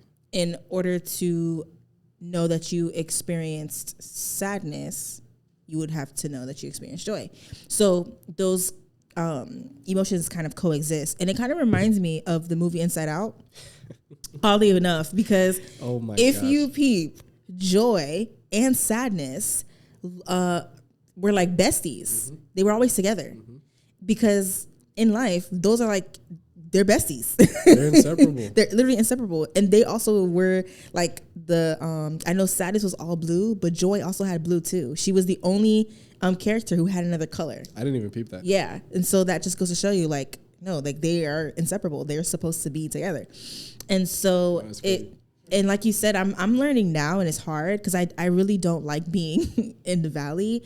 And because for me, when I'm in the valley, I have a hard time allowing myself to be in the journey. I'm always just like, okay, so what lesson can what's the lesson so I can learn it and then keep it and get out of this? Like, what is a lesson? And then when I find myself in that journey that looks, or like in a valley that looks just like the valley I was in a couple months ago, I'm like, okay, so did I not learn the lesson? Is that why I'm experiencing this again? Yeah, I do the same thing. And so I'm just like, I really don't like being in the valley. And I'm learning to appreciate that because, like you said, like, you need that momentum in order to go up. Like, you have to go down in order to be able to go back up again. And the appreciation now that I have for my, like, when I'm in a season of, like a good season, I am so mindful in that season. Yeah. I'm present. Like, it teaches you to be present, like to be there. Like, there was a tool. I don't know if it was my therapist or something. Maybe I saw on like either TikTok or maybe YouTube or something. Because I like to watch videos of like educating myself on emotions, how to cope, all those things. I'm literally like always watching videos. And so this lady was like saying how whenever she was going through anything, to ground herself and make sure that she was present, she started to look around. Okay, what do I see? Okay, like, and just pay attention to all 5 of her senses. What do I see? What do I feel? Like, what am I feeling? Like, touch her clothes. What am I wearing? Wow. What do I taste? If she's eating something, what am I tasting? If she's out somewhere, what am I listening? What am I hearing? What's in my area? Wow, yeah. And so that helps you to be present, because when you pay attention to all 5 of your senses, you have to be here in that moment. Really interesting, because I've never thought about if I'm hearing, smelling, listening, seeing, and tasting all at the same time. Although all of that stuff exists right there. Like, I just brief example. My job, the building that I'm in, there's a strip of restaurants every day, and every day I'm always in a rush to go to and from work. That you just made me realize, I don't think I've ever smelled food walking through an aisle of restaurants. Wow. And you see how, like, just going with the motions will get you to, like, neglect something that is currently happening. And so, like, when you go to work, that's insane. Walk and look for the smell of food, and you're going to literally find it. Oh my gosh, because I'm so, to your point, I'm so in my head, like, oh my gosh, I got to call this client, I got to do this, I got to file this, and I didn't even realize I walked past the restaurant I was trying to go to because I didn't smell it. Yep, exactly, because you weren't present. And when we're so caught up in our head, this is how life just passes us like this. Yeah. And so a lot of it, right, we're like, oh, time is moving so fast. No, you're in your head for majority of the time. That's why time is moving fast, because you're in your head. If you allow yourself to stay in your head, your time's going to be eaten up like this. It's crazy, yeah.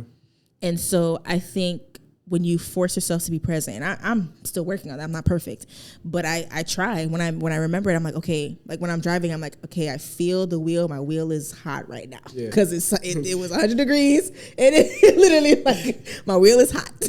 I feel that. My AC is blowing, and I feel it hitting my face. Okay, so that's what I feel. I'm listening to music, or sometimes I even just get in the practice of, like, not listening to anything, like minimizing how much music I consume. And I don't know, I feel like I'm much happier. No disrespect to artists, but there is an intention that artists create music with. Exactly. And whatever intention or energy, I guess, they put into that music, it's going to be brought to you when you're listening. So if you're listening to a breakup song, you may not even be in a breakup, but you're over here feeling sad and believe it or not, and you'll start maybe even sabotaging what you have in your relationship because you're listening to music about breakups. And again, with the rap music we mentioned before, with shooting up stuff and like then there's angry, like this feeling of anger. And when there was a season in my life where I was obsessed with rap music. And when I would really sit down and listen to the lyrics, and I'm like, no wonder I get 38 hot. This is what I'm listening to. I just woke out of bed. Mm-hmm. On your way to school. And on my way to school. And like, you think? So I did like a kind of experiment with myself about that as well, where I got into podcasting, of course. And so in the mornings, I'll see the difference between my mood throughout the day where I listen to rap music or where I listen to a calm podcast. Yeah. Huge difference. Big difference. Huge difference. And now I'm never doing that again. Yeah, literally, right? I'm like, I'm so sorry. I'm not. No, we're not doing that. I'm falling off of rap music as a whole because of the message. I feel guilty supporting the message as a whole. Listen. It's insane. Listen. Because, yeah, I have not been able to listen to rap music in years. R&B, that's a different story. But rap music, I have not been able to. Because now it's not rap music anymore. It's trap music. That's what they're doing. That's a whole different thing. It's trap music. Y'all doing too much. The drill, this. Literally, it's a lot. It's a lot for my spirit. It's disturbing me in the morning. I feel bothered. And I make this joke because I'm like, anytime I used to play rap music, I'm sure the Holy Spirit was like, all right, I'm going to head out.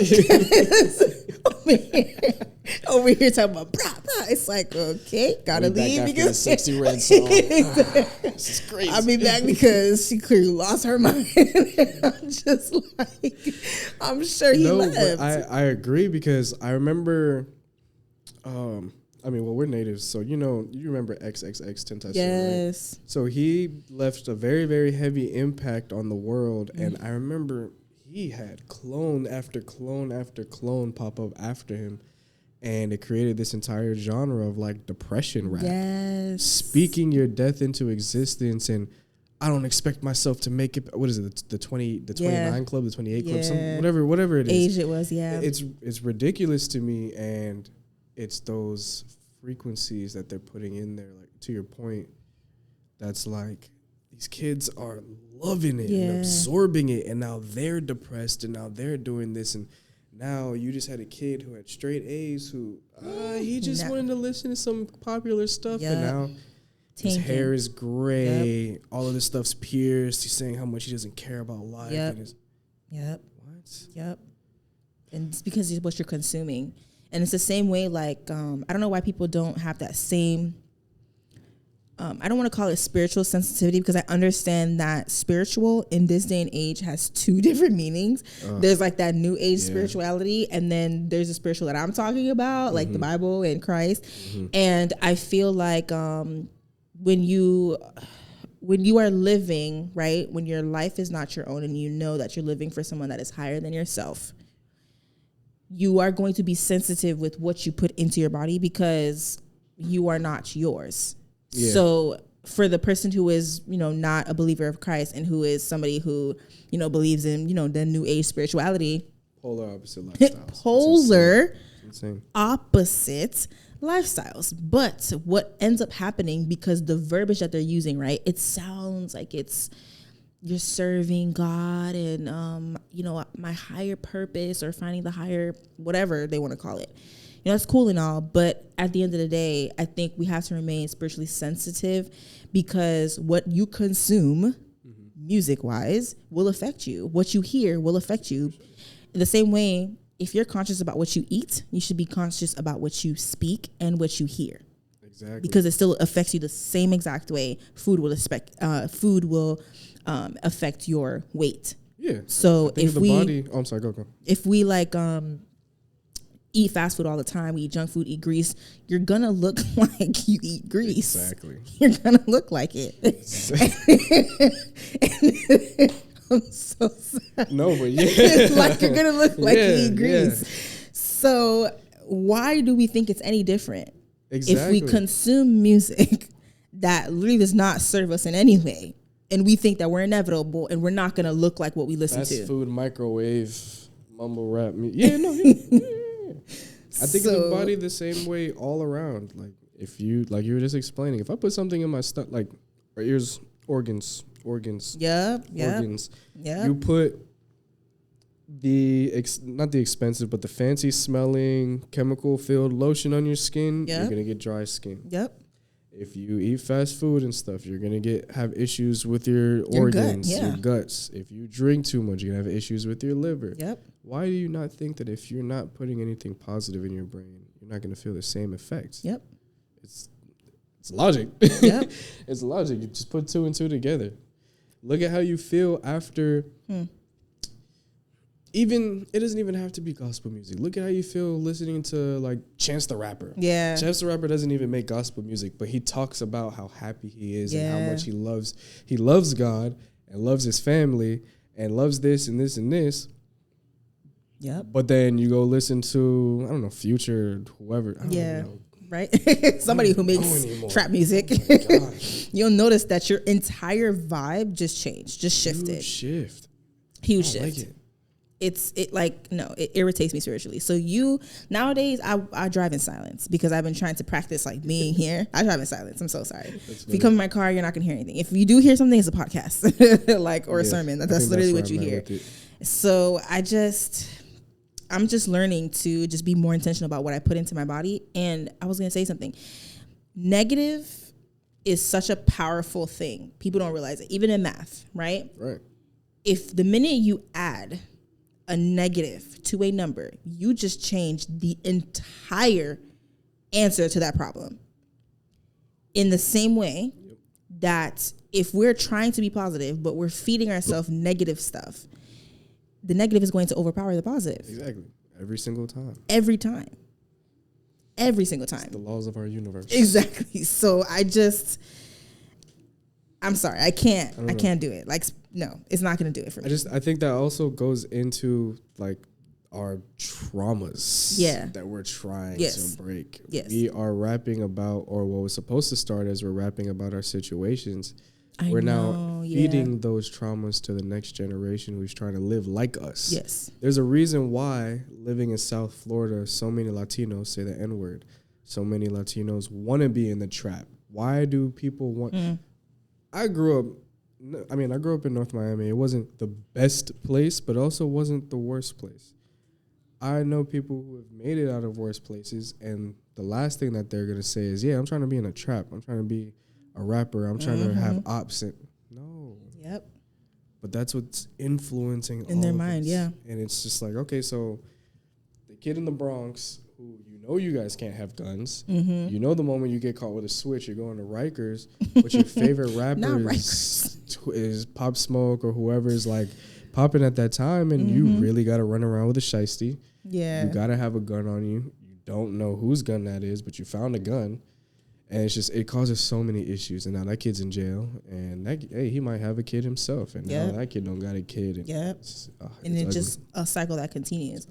And then it also feeds off of what we go through, right? Because again, like you mentioned, a lot of us are coming from broken homes. And even if we don't come from a broken home, we still come from brokenness because everybody has gone through something. And so if we're coming, entering in this, we're living our day-to-day life broken, and you're feeding yourself negative things, it's just going to feed off of that brokenness because you're not putting any attention towards healing yourself or, making sure that you are showing up as the best version of yourself. You are literally going to fall into that depression even harder.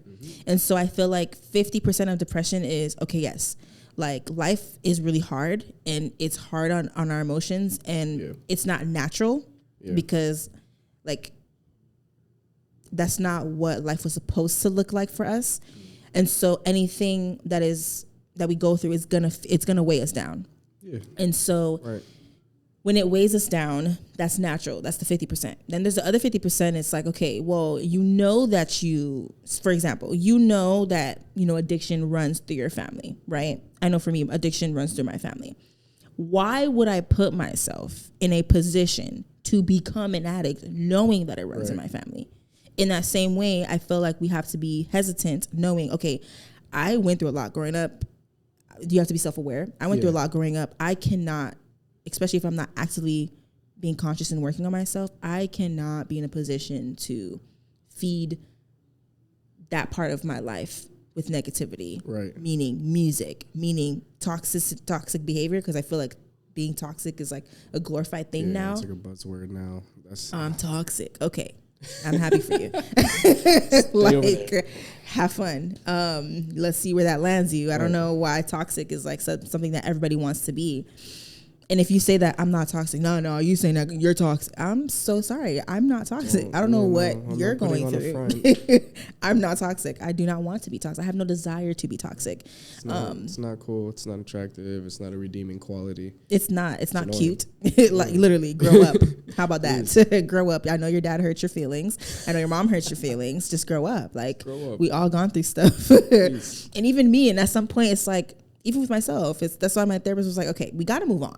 We have to move on. We're talking about the same thing from your childhood. Okay, that's great. This happened. We addressed it. We know why it happened. We know, or like how it affects you today. We have to move on, because if you're stuck on that same trauma, you're just going to relive that entire cycle. Oh, wow. I didn't even think about that. Like, we have to. It's like, okay, we talk about it, address it. Now we can move on. But why we got to keep going back? Like, keep going back. It's like, for what? No, you know this about yourself. You know this about your family history. You know this. It's the same way if you know your family is predisposed to diabetes, why are you eating or drinking milkshakes every single night? You know that it runs in your family. You have to be proactive rather than reactive, right? Because now you get diabetes. Now you can't have anything sweet for the rest of your life. You know what's funny? So, even about that, actually, I used to hate, it's a weird segue, but I used to hate Tyler Perry movies. Really? Because I always used to be like, I hate the way it portrays black people. He's just doing that to get on the stage, and the whole selling out thing I was talking about. I was like, I thought it was that. Until, I want to say he came to speak at Howard and he explained it. I don't know. I can't remember, but I heard him speak about it, and he said that his movies are themes and tropes in the black community that need to be exposed. Because we need to address it. Something along those lines. And I was just like, wow. Change your whole perspective. Yeah, because he had a movie. And then after I saw it, I was like, oh, it makes sense. There was a movie, single mother household. It was like 8 kids, all a little overweight, relatively overweight, because of the soul food that we've allowed our culture to accept as, or actually, excuse me, the garbage that gets thrown out from all the other animals we've chosen to let our community accept as cultural soul food. And we watch it ravage our bodies generation after generation after generation, but because grandma made it, we have to keep eating it. And so in that movie, essentially, it was the mom's big dinner, trying to give all the family together. This family member has baby mama drama. This family member has a bad relationship with this family member. This family member is getting abused. This family member found their way out, worked on themselves, and wants nothing to do with the family. And now they're all here because Big Mama passed away from eating all the stuff that we told ourselves we shouldn't be eating. Yeah. But we're all going to get together and continue eating it in celebration of, like, what did we not just learn, guys? At some point, it's like, at what point is enough? Like, what point do we say enough is enough? Please, like, let's figure this out. When are we can we please get it together? Right. And I think it's our generation, and I'm going to give a lot of the praise for this to the Obama administration for changing our vending machines. I think they were the ones that sparked this healthy, athletic, mindfulness generation with us. Yes. And this is going to be the generation to stop that, at least for our community. Yes, yes. I see it. The amount of black influencers on social media that are doing gym workouts or health stuff, or even the influence that Dr. Sebi left in our community. Oh my gosh, yes. Where everybody's like, yes, you got to have a raw diet. We're doing this now instead of taking this for cancer. We're like, it's a beautiful thing to see. I hope it progresses a little faster. Yes. But it's a beautiful thing to see. And I think that Dr. Sebi I think it was intentional, right? I think everything happens for a reason. And I think what the knowledge that he left for us is going to benefit this generation far more than it would have the generation before us, because they were still a little a little too stubborn still. You can use the word. Yeah. Ignorant. Ignorant, yes. They were ignorant. They were still a little ignorant, right? And so it wouldn't have it's not gonna hit the same. Yeah, it's not gonna hit the same. But you tell us this now, and we're more receptive because we've created a pathway. Okay, now we're paying a little bit more attention to mental health. We're gonna pay attention to physical health, right. And then they're trying with the spirituality. But I'm like, all right, y'all not quite there yet. But you're at least you're doing something. You're searching, right? You're soul searching. You're trying, right? And so I'll give you A for effort. But let's just. Oh my gosh, that too is a whole other trauma. The spiritual part. Yes. Okay, I'm a believer in Christ. I've given my life to Christ. Christ is my Lord and Savior, right? Our original religions is not that of Christianity. Yeah. I say that because one of the things that they did, at least in the Americas, was used the good word, modified it, of course, and used it as like not slave tactic, but like slave control. Mm-hmm. Slave control. And so I sometimes, first of all, I don't necessarily have a relationship with a church.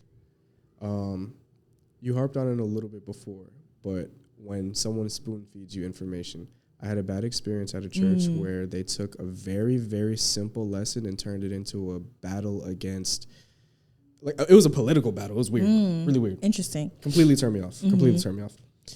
So now I take the opportunity to myself, or I have taken the opportunity to myself to learn, read, reflect on my own. Mm-hmm. And I think I've gotten a much better experience out of that. But I'm very interested in your opinion on how we've grown from that, because I've seen them literally use it to keep us controlled as slaves. Yeah. And I think, because it's obviously a big thing for us now, still to this day. Yeah. This one's tricky because, like you said, you mentioned, because I went to the Museum of the African American Museum in DC. DC, yeah. And they were giving like a lesson, or like I was reading on all the different religions that, originated in Africa. It's so many different religions, right? And I think, yes, there's a part of it that there is manipulation in that to keep us as slaves, that they use the Bible, and I hate that they did. Mm-hmm. But the best answer that I can give is that Pastor Philip Mitchell, he's a pastor in Atlanta of 2819 Church, and he gave a sermon in regards to legalism in Christianity, and how when you are bound to legalism in Christianity, you believe that you have to be a certain way in order to be loved by God, right? Okay. That's the message that, kind of was portrayed to keep us that way. So, okay, you're going to act like this, you're going to do this, in that same way that they use for, to keep us bound in controlling slavery. And so the best way that he put it, it was like, you have to literally come out of that, break free from that, and read the word for yourself. Yeah. Right? And always, I don't want to say fact check, because that wasn't the word that he used. He used a better word. But if a pastor is preaching from the Bible, right, and he's taking the word and creating his own message, that's a red flag. That's what I thought. Yes, that's a red flag. He's not supposed to do that, right? You cannot take the Bible out of context and make it fit your sermon or fit what you want to do. Right. That's not supposed to happen. That is crazy. It is crazy. Yes, you're not supposed to do that. That's why I was like, all right, I'm going to study by myself. I'm sorry. I know there's power in worshiping.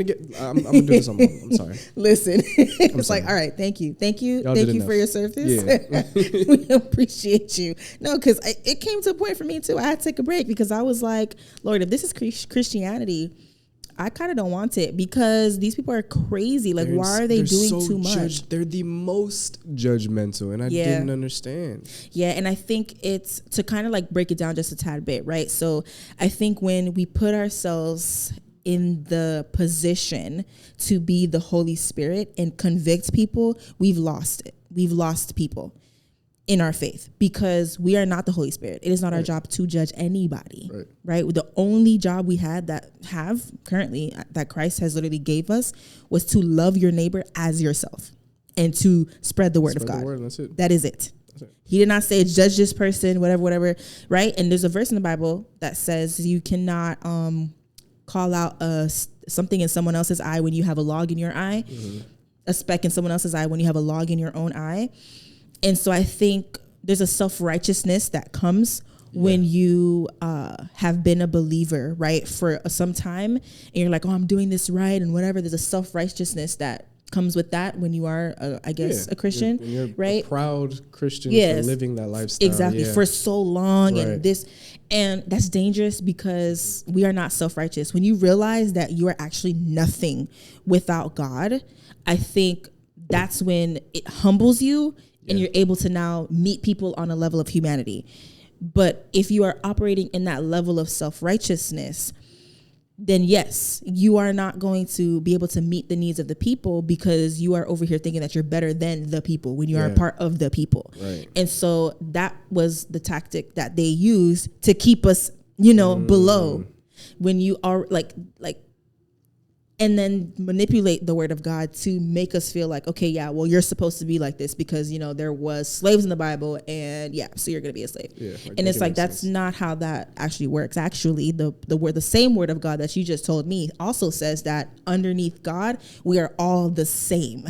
Yeah. There's a book of Ephesians literally talks about how we are all one before God, and we all have one Father. And so when you're reading the Bible out of context, it is easy to literally manipulate people in so many different ways, in prosperity, in slavery, in so many different ways. And it's so sad. It's because when you have people who are seeking to feel something, you're willing to do whatever to feel whole again.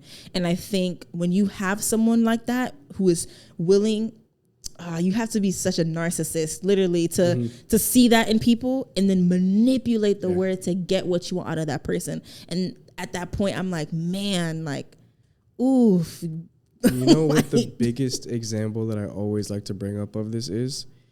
The popularization of misquoting blood is thicker than water. Everybody thinks it's supposed to mean, no, you're supposed to be loyal to your No, read the whole thing. What blood of the covenant is thicker than water of the womb, correct? I don't know the covenant, but okay. Blood of the covenant is thicker than water of the womb, meaning that basically all of us who are children under Christ are brothers and sisters, which to me, I understand that, and applying that to the rest of my life is if you and I share the same values and you and I share the same values and morals and principles, we are supposed to be considering each other some sort of family. And that whole, the treatment of family, we should be sharing that with each other because of those shared principles and values. Yes. Not blind loyalty to something because somebody told you got to do that. Yes. And you said something about how we are brothers and sisters in Christ, right? And so there's a parable it's not a parable, this happened in the Bible, where Jesus was preaching and the Pharisees came, and Jesus' mom and brother was outside the temple looking for Jesus or asking for Jesus. And so the Pharisees come to Jesus and they're like, oh, your mom and your brother outside looking for you, and like your family members outside. And he was like, who is my family? Yeah. He's like, who is my family? He was like, my brothers and sisters in Christ, and here are my family before they are my family. And I was just like, imagine being married. You done pushed this boy out. He said, who's my mom and my brother? Who are you talking about? And I was like, what? Like, that is insane. So like to pair with what you said, like we are all brothers and sisters in Christ. So there's no hierarchy, right? Sin is sin. Like God, and this is crazy to me, God looks at a murderer the same way he looks at a liar. So there's no hierarchy. Nope. In sin. Like there's no, I don't lie. I just steal. Like who Jesus walked around exactly. with, guys? Like let's not act like that. And so I think I hate that was the experience with church. And the same, I had, like not the same experience, but I've had, some experiences along the way. And I pray that you're able to find a community that is, better and more fulfilling. I've definitely tried it. Yeah. Cause it's, I understand the importance of community now that I've come back into community. It's been maybe, I want to say 5 years maybe since I've been in a community.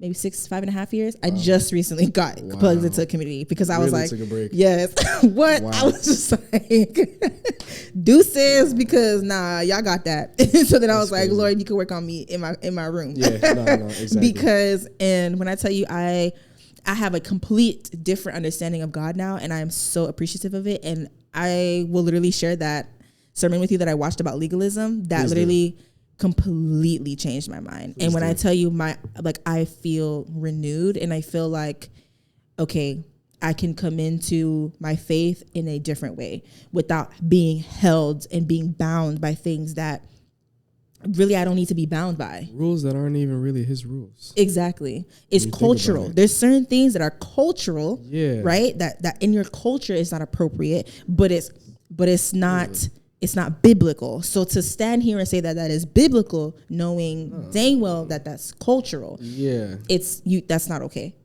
And so it takes for us to now, and now that I'm, older and I'm wiser now, I'm like, okay, I'm not going to just let someone spoon feed me information. I'm going to go seek out the information for myself.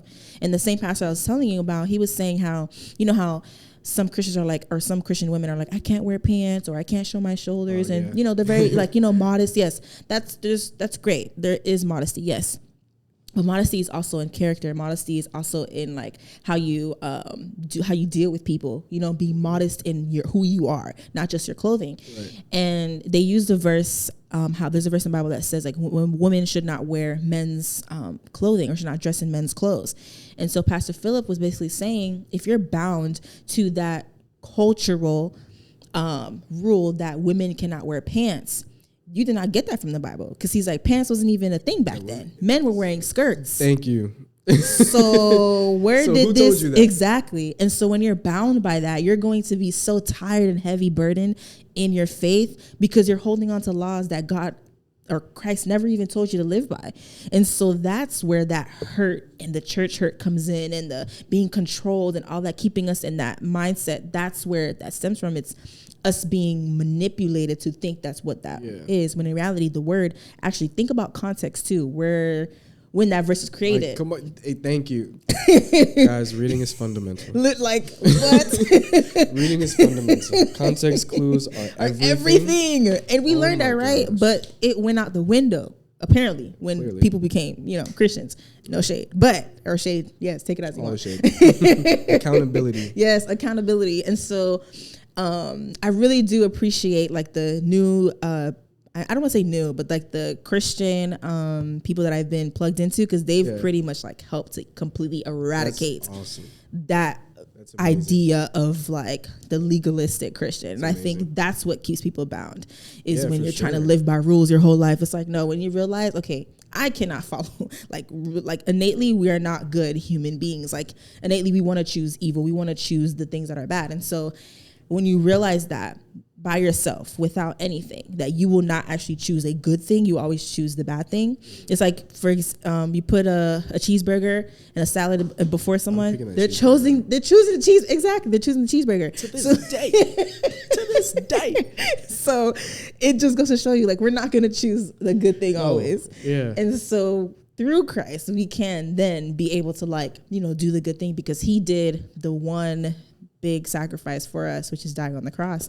And so because he did that, now we can do. And so people think that the equation is we do so Jesus did, but it's Jesus did so we can do. And when you live like that, it's a life of freedom. I didn't know freedom. I thought I knew freedom back then. No, I know freedom now. This is actual liberation. I feel awesome. Free. And so I'm literally going to send you the video, because when I tell you, that completely changed my mindset about everything, because I literally was in that boat. Like literally like, I'm good. Thank you very much. I'll catch on to the maybe this conversation didn't need to be had today, because I feel like that's exactly where I'm at right now. Yeah. And I want to, even if I'm never going to tell my siblings that they have to be followers of Christ. Mm-hmm.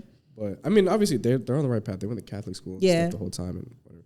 But I would always want to try my hardest to instill the principles and morals that were bestowed upon me from the Bible to them. Yeah. Because if anything, that's definitely where I learned to be the right kind of person. Yes. And I would love for them to be in a similar, obviously their own person, but in a similar fashion, and to have a code to be able to refer back to understand. And then you flip a couple chapters and, oh, here's a story about exactly what happened to the person that didn't follow this. Yes. You know what I mean? And so, and that's where my appreciation for the word comes from today. It doesn't necessarily come from the church. Yeah. And I really want to get back and find a community and find a family that'll accept me, and I'll feel comfortable and vulnerable there. But that's going to take some time. Yeah, no, definitely. And take your time. I don't rush into it, because I didn't rush into it. I took 5 years. Yeah, I was like, listen, I need some time, because everyone's healing process looks different. Do you feel like that's why we have so many, or this new definition of spiritual came about? Because we have so many people from our backgrounds that never actually got that help? Yes.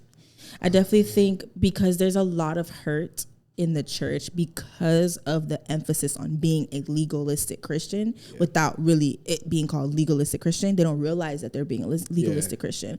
It's like, our parents, they went to church because their mama went to church and their daddy went to church. Like, you do this because that's what you're supposed to do. And it's like, but who said that? But where did you see that? Show me the verse. And it sucks because you should do it because you want to, not because it's cultural. Yeah, exactly. And so I think that does play a huge role into why now there is a shift in spirituality, I guess you can say. People are now, they're not running to Christ, but rather they're running to crystals. You're trying to find a form of, you're trying to find a form of godliness. Yes. And that's not it. And it's the complete opposite, like you said. Like, it's not it. Like, please don't do that. Please stop. Because that is dangerous. And I said it in another podcast with my friend, and I was just like, listen, like, we can't be putting our crystals outside to charge in the moon. Like, that doesn't seem right. People think they understand things because it sounds good when you say it out loud. Oh, I charged my crystal. Where? On a half moon, and it was raining that day, and a bunch of bad stuff happened to you before. Okay, so you want to charge it with that energy? Go ahead. Exactly. Like, what? Like, why are we doing this? And so it's just a search. They're soul searching, and it's like, that's why I say A for effort, because I'm like, at least you're looking for something, but any longer, and you'll be farther and farther away from Christ. And the word does say, if you're not with me, then you're against me. And I think that's a scary place to be. Goal I feel like they're trying to push. Just like with everything else, I think evil is really trying to really convert us. Yes.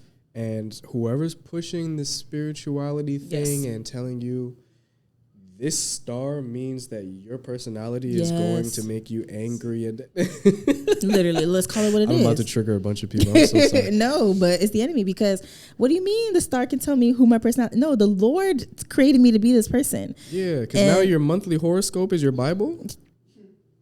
Come on. How'd that happen? You go to this to tell you how to solve your problems, to tell you what's wrong with you. We're lost. No, literally, we're cooked. We need a divine GPS. No, literally, that's what we need. Somebody come save us, please. Literally. So I want to also add in, or maybe we'll wrap it at this question: is how do you feel like the effects of segregation, of racism, still affect and feed kind of the trauma in the Black community to this day? Man, there's so many ways that you could go about this. It's actually crazy. I want to start with the most infamous one that all of us probably experienced growing up, and it was the dark skin versus light skin debate. Yeah. I'm so thankful today that it's not necessarily as prevalent as it was when we were younger, but that was such a destructive thing in our community, because it really had us tearing down each other for the sake of our Afro versus European features. Yep. If your hair was kinky instead of loose curly, you're nappy now, and you're seen as less valuable because that trait is less attractive all of a sudden. And then versus the curly hair versus the straight hair. Yeah. Where curly hair is actually naturally an advantage because straight hair, you get lice, you get ticks, you know what I mean? Yep. But it's looked at as a bad thing. You look at commercials where these not our community owned production studios are portraying this idea of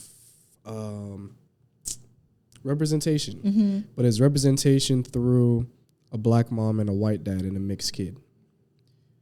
Why is the dad white? Why is the mom always black? Why is the kid always mixed light skin? There's darker skin mixed people. Thank you. As a matter of fact, me and myself, in consideration with the communities in Trinidad, I'm mixed with Indian and Afro. I'm Douglas. So why can't they have that representation here? If America is meant to be the melting pot of the world, why can't you just show a dark-skinned mom and a dark-skinned dad, dark-skinned kids?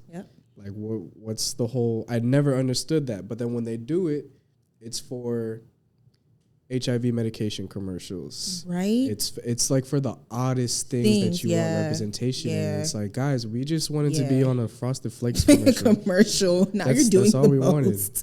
Oh my gosh. And now it's a black gay couple getting AIDS medication, and it's like, look, representation. No, guys, that's not what that was. It's not. I appreciate it. It's an attempt, but that's the wrong representation that we're talking about. Can I see a black family sitcom in 2024? Thank you. Yeah, a healthy black family. A healthy black family. Yeah. Like, I want to see a Full House black family. Yes. Black edition. Yep. And then also too, let's also like not forget that two black dark skinned parents can push out a light skinned baby. Yeah. Punnett square, in case you guys forgot what that is out there. So we have a lot of different potential combinations of genes in us, especially black people. The black woman specifically is the only person on the planet that can push out any and all colors, races, and cultures. And yet we still sit here and put them at the bottom of the totem pole, socially, economically, priority-wise. It makes no sense. They are quite literally, a woman actually birthed our savior, so they are partially part of our savior. They are saving us and this world. We have to find a better way to put you guys on a pedestal and acknowledge that kind of stuff.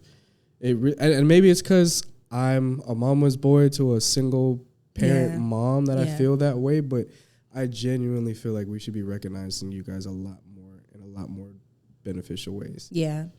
Because I feel like when black women are talked about, we are overly sexualized. If we are getting any attention on social media, we are overly sexualized. It's terrible. You would not sexualize a white lady like that. No.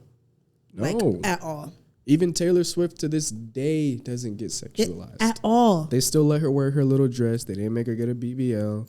They didn't make them do any of that. With boots, and she could wear pigtails in her hair and look like she's 13, and she's like, what, almost 30 or 40? Yeah. And she sells billions on billions and have no problem pushing her image. But Sexy Red, the moment she takes off her Sexy Red image, is now ugly, unpopular. Make that make sense. Yeah. Like, you want her to...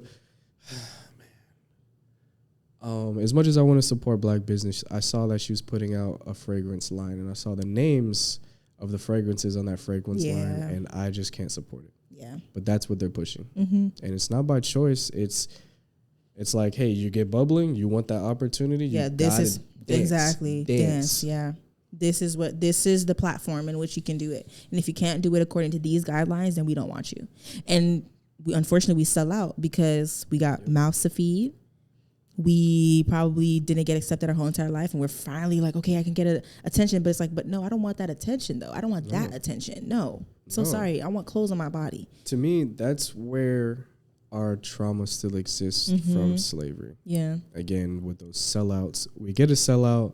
The sellout works for us, and now we just influenced an entire generation that's going to give us another 10 years of sellouts we can pick from. Yeah, it's just putting us back longer that we have to rebuild. Yeah. It's rough. I can't really speak on, segregation as much because I can't really tell. Actually, no.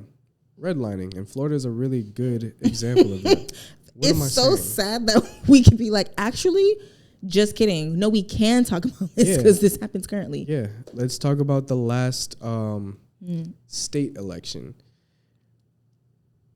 I believe the capacity or the district borders or whatever the case is for in Orlando were moved marginally over to the white side so what they did was, okay, so all of Orlando isn't black and it isn't white and it isn't Latino. There's a good mix. But in certain areas, and I think mostly like downtown, Ocoee, Ocala, that kind of stuff, those are where the minorities live.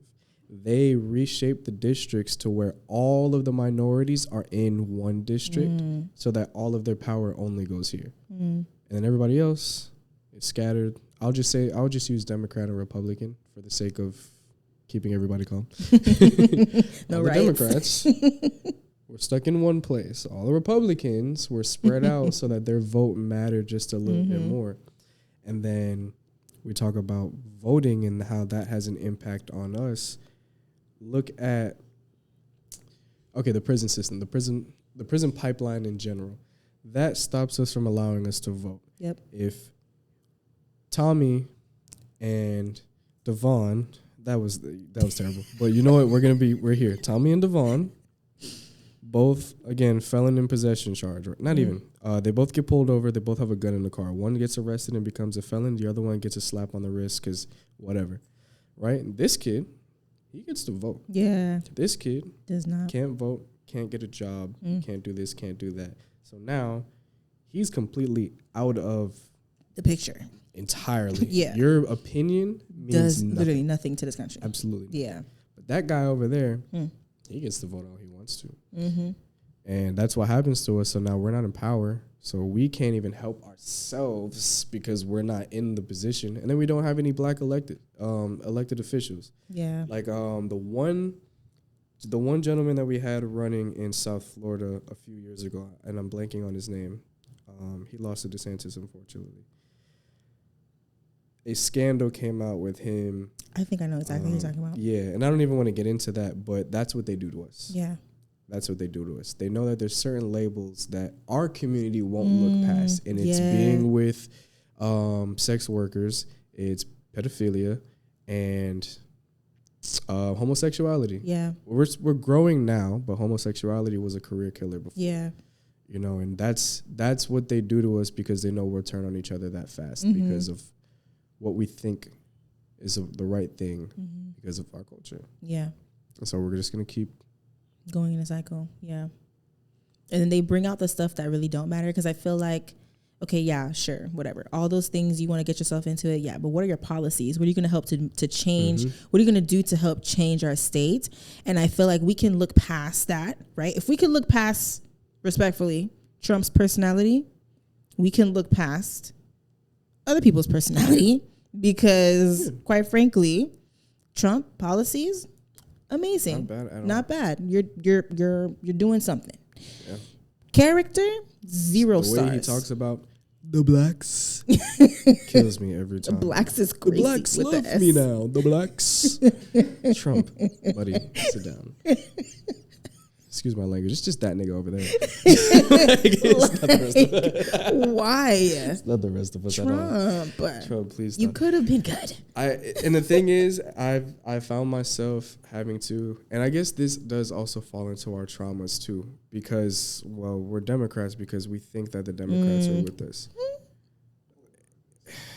and we were conditioned to believe that they were. It's so firmly rooted in the Democratic Party. It makes no sense whatsoever. You're not even willing to consider somebody else. Yep. Even if it's not a Republican and it's a third party, because we as Americans have that right, but we're just too ignorant to remember that. Yep. You can write in. I wrote in for Bernie Sanders. Come on now. No, but like I forgot my train of thought on that. But yeah, it just. Someone that you just mentioned that. Someone who does a great job at portraying and trying to bring light into that that kind of mindset is Candace Owens. Like she does an amazing job at like breaking it down. And I love her. At first, I used to be like, girl, no, like you just hate us. Like whatever, you sold out. No, girl, she did not sell out. She's speaking on that truth. She's literally, when you sit and you get past the tone, you get past the passion, because again, our passion can be mistaken for aggression. And I think off of first glance, right, without knowing any context, you're like, oh my gosh, like she's so aggressive, right? But in reality, she's black woman, angry black woman, right? That feature. Woman. And it's just like, no, actually, she's speaking truth to our community, and she's giving us a slap on the wrist. I'd rather the slap on the wrist come from Candace Owens than from somebody else. Yeah, that is the slap on the wrist. Let's accept the truth, and then so we can move past it, and we can be better off mentally, how we feel about ourselves, everything. Like when we start realizing, like we're there's the 50%, you know, right? Like that is what happened to us. Mm-hmm. And then there's other things that we're still allowing ourselves to live in that same like mindset, like especially with the white versus the light skin versus dark skin. It's like we don't have to think like this anymore, guys. We don't. We can accept each other. We can love each other. Slaves. They don't get to stay inside. Right. Exactly. We are okay. We can all sit at the same table. Yes. It's okay. And so it's that thing. It's like, you know, the light skinned brothers and sisters could have, you know, kind of white passed a little bit and have a better, I guess, life back then because they were lighter. But at the end of the day, they still have life experiences that we didn't necessarily have to experience, where they felt like they didn't belong in any, whether they didn't belong with the white people and they didn't belong with the black people, because black people were like, nah, you're not one of us. Very common experience. Mm-hmm. And then the white people were just like, nah, you got black in you. Did you forget that? So. And then not to mention, even go deeper into that, this is my personal experience, is being able to articulate yourself well because your parents didn't allow you. I guess it's mostly the Caribbean kids as well. Your parents didn't allow you to speak a certain way because you were taught better than that. You're supposed to carry yourself better than that. And so now you're labeled as, you talk like a white kid. Yes. As if being educated is a white trait. Yeah. It's that I really want to be destroyed sooner rather than later. Yes. Because it's really holding us back from being able to advance. We're not getting these jobs because we don't speak the way most everybody else speaks. Exactly. I think it's cool to speak like this, but the people in your area speak like this, haven't made it out of there or done anything. The people up here, they speak like this. Yeah. The sooner the better. Yeah. That's so true. And that's so true. It's because like your customer service, you hear someone saying, yo, what's good? Imagine. I bet, hold on. Give me 2 seconds. No. No. I would be like, this customer service is atrocious. Yeah, that would be crazy. Like, yo, what's good? I would literally cry. Click. I got the wrong. Did I call corporate? My biggest concern about that though is the potential hatred that it can cause towards our own communities with each other. Mm-hmm. Because for me, and I'm gonna be very honest right now, when that happened to me, that made me stop liking black girls. That made me stop wanting to date black girls. That made me stop appreciating black. And my mom is a black woman. Yeah. I should never feel like that. But I did that because I felt like they wouldn't accept me, even though I'm darker than you. Yeah. How are you making fun of me for how dark I am and then telling me how I talk white? Pick a side. And like seriously. Said pick a side. No, seriously. And I really didn't like how that made me feel and how long it took for me. It took me going to Howard to learn that black women are beautiful and they're not just, oh, that girl's just ratchet and uneducated and she's beneath me. That's what it was. Yeah. That superiority complex. Again, trying to live like a legalese Christian. Yeah. It causes a lot of, you gotta again humble yourself, like you were saying, and remember we're all the same people. It's not a matter of, she probably just didn't know yet. She didn't receive the lesson of understanding the importance of being able to articulate yourself. Yeah, that's it. Yeah, and I feel like it is important in the Caribbean culture. Like, nah, like you were not gonna not talking like that. Get away with talking like that. I'm so sorry. Like any Caribbean person can tell you that just was not happening. Do you think that's why the rest of the diaspora feels a kind of way towards African Americans? Because of the huge disparities between our, I guess, like immediate ways of life? That might be one of the reasons. I think, so I think that's one of the reasons, definitely. is just in the way that they carry themselves and choose to live. But a part of us also are lacking grace in remembering that at some point in life, they were not allowed. They had to go through segregation. Like we didn't, like Caribbean people, we didn't have to go through segregation. Like we didn't have to be told that we were nothing. Like nobody told us that in our country. Just for us, it was just the revolution, and then and we were in our country, but nobody told us, "Oh, you're black. That's you have to drink from this dirty water fountain. So you're black. You have to go through the back door so no one sees you. Oh, you're black. You have to sit in the back of the bus. Oh, you're black. Like no, you did not have to constantly. Like Caribbean people did not have to hear that. Black Americans had to hear that, and so when they continue to live in that cycle with themselves, right? They stay in the ghetto. They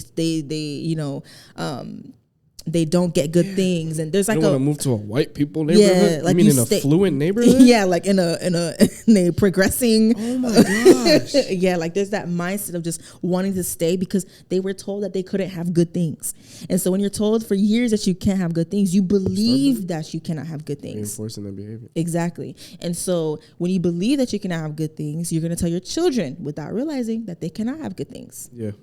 Then you have the Black Americans, or maybe, I don't know, Caribbeans not so much because we don't really do that, where like you get money and now you flex and it's like got a new J's on and you sleeping on a mattress on the floor. Like we don't, growing up, at least I didn't experience that, or I didn't see much Caribbean people doing that, but I did experience seeing that in the Black community. But I understand where that comes from because they were told that they couldn't have anything. So when you're told that you can have nothing, when you have something, everybody's gonna know that I have something because you told me that I didn't have anything. That falls into our traumas. Yes.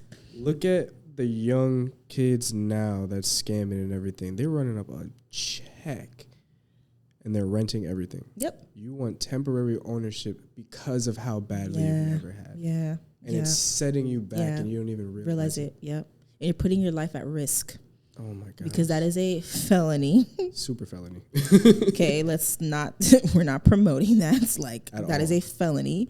You will go to jail and you're already black, so you're not getting out. At all. They're throwing away the key. Take him to the brig.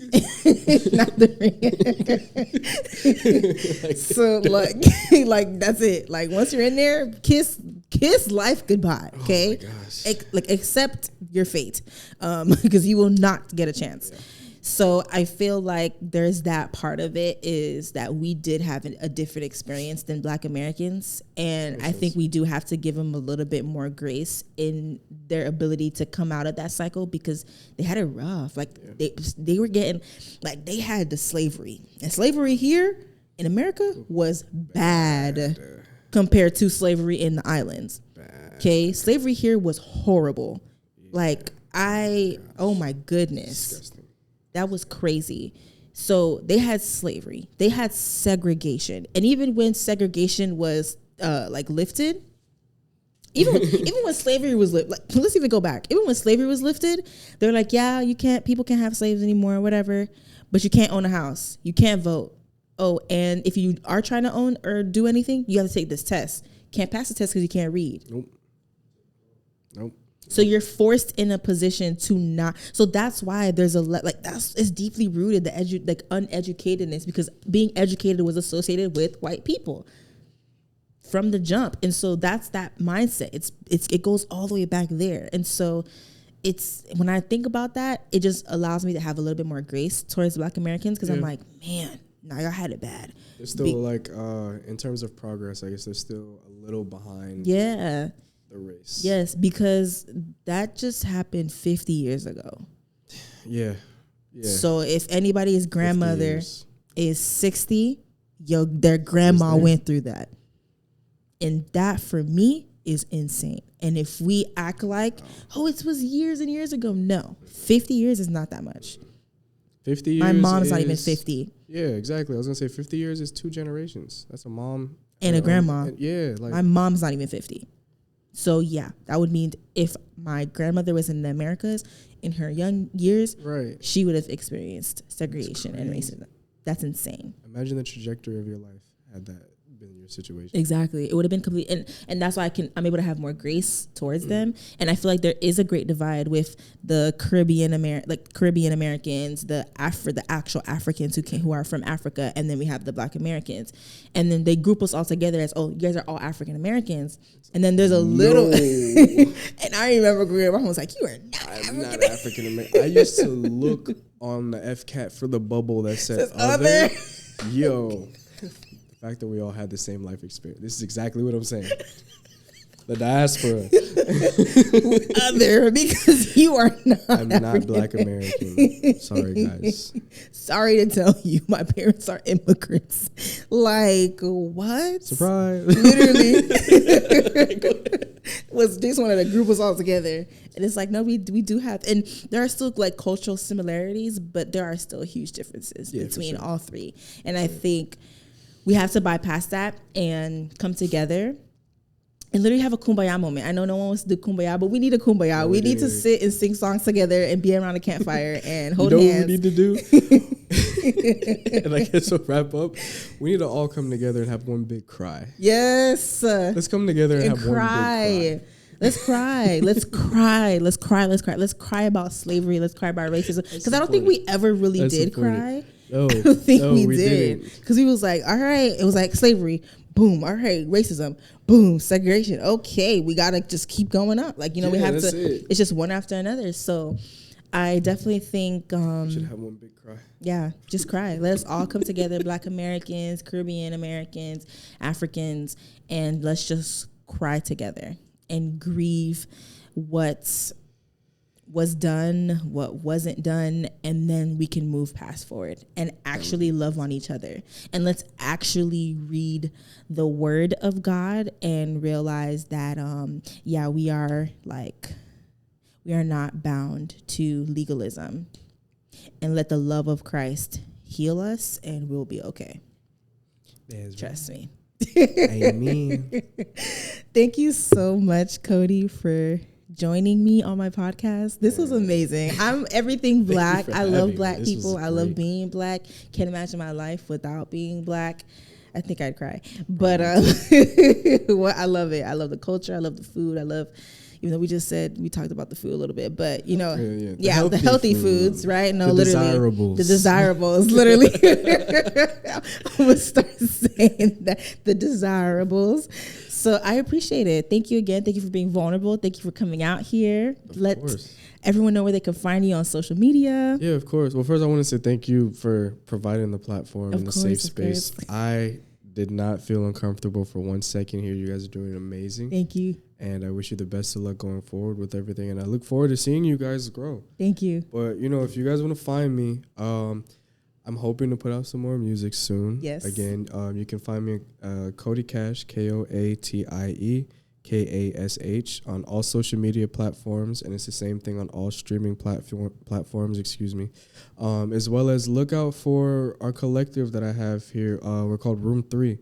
We have engineers, we have artists, we have videographers, we have a studio, we have everything that you could possibly need to get your production going, get your music going, get your career going, your passions going. So definitely look out for us. You can find that on Instagram as well at Room 3 ENT for entertainment, and give us a follow, and go watch some of our interviews as well. We definitely speak to a lot of people in the community, a lot of artists through different mediums of art too. It's not just rappers or singers. And definitely go support your local creators. If you want to see that continue and you want to see more creatives, exactly, definitely go out there and support us. But yeah, I'm just super thankful for the opportunity. Thank you again. Thank you guys for watching. Don't forget to like, comment, and subscribe. Don't forget to follow The Outlet Talk on Instagram at The Outlet Talk. And don't forget to follow me on Instagram at KXYRenee. And I will see you guys the next episode. Put it somewhere over here. Right? Bye.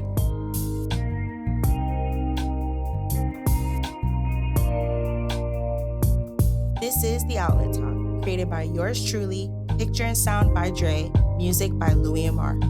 You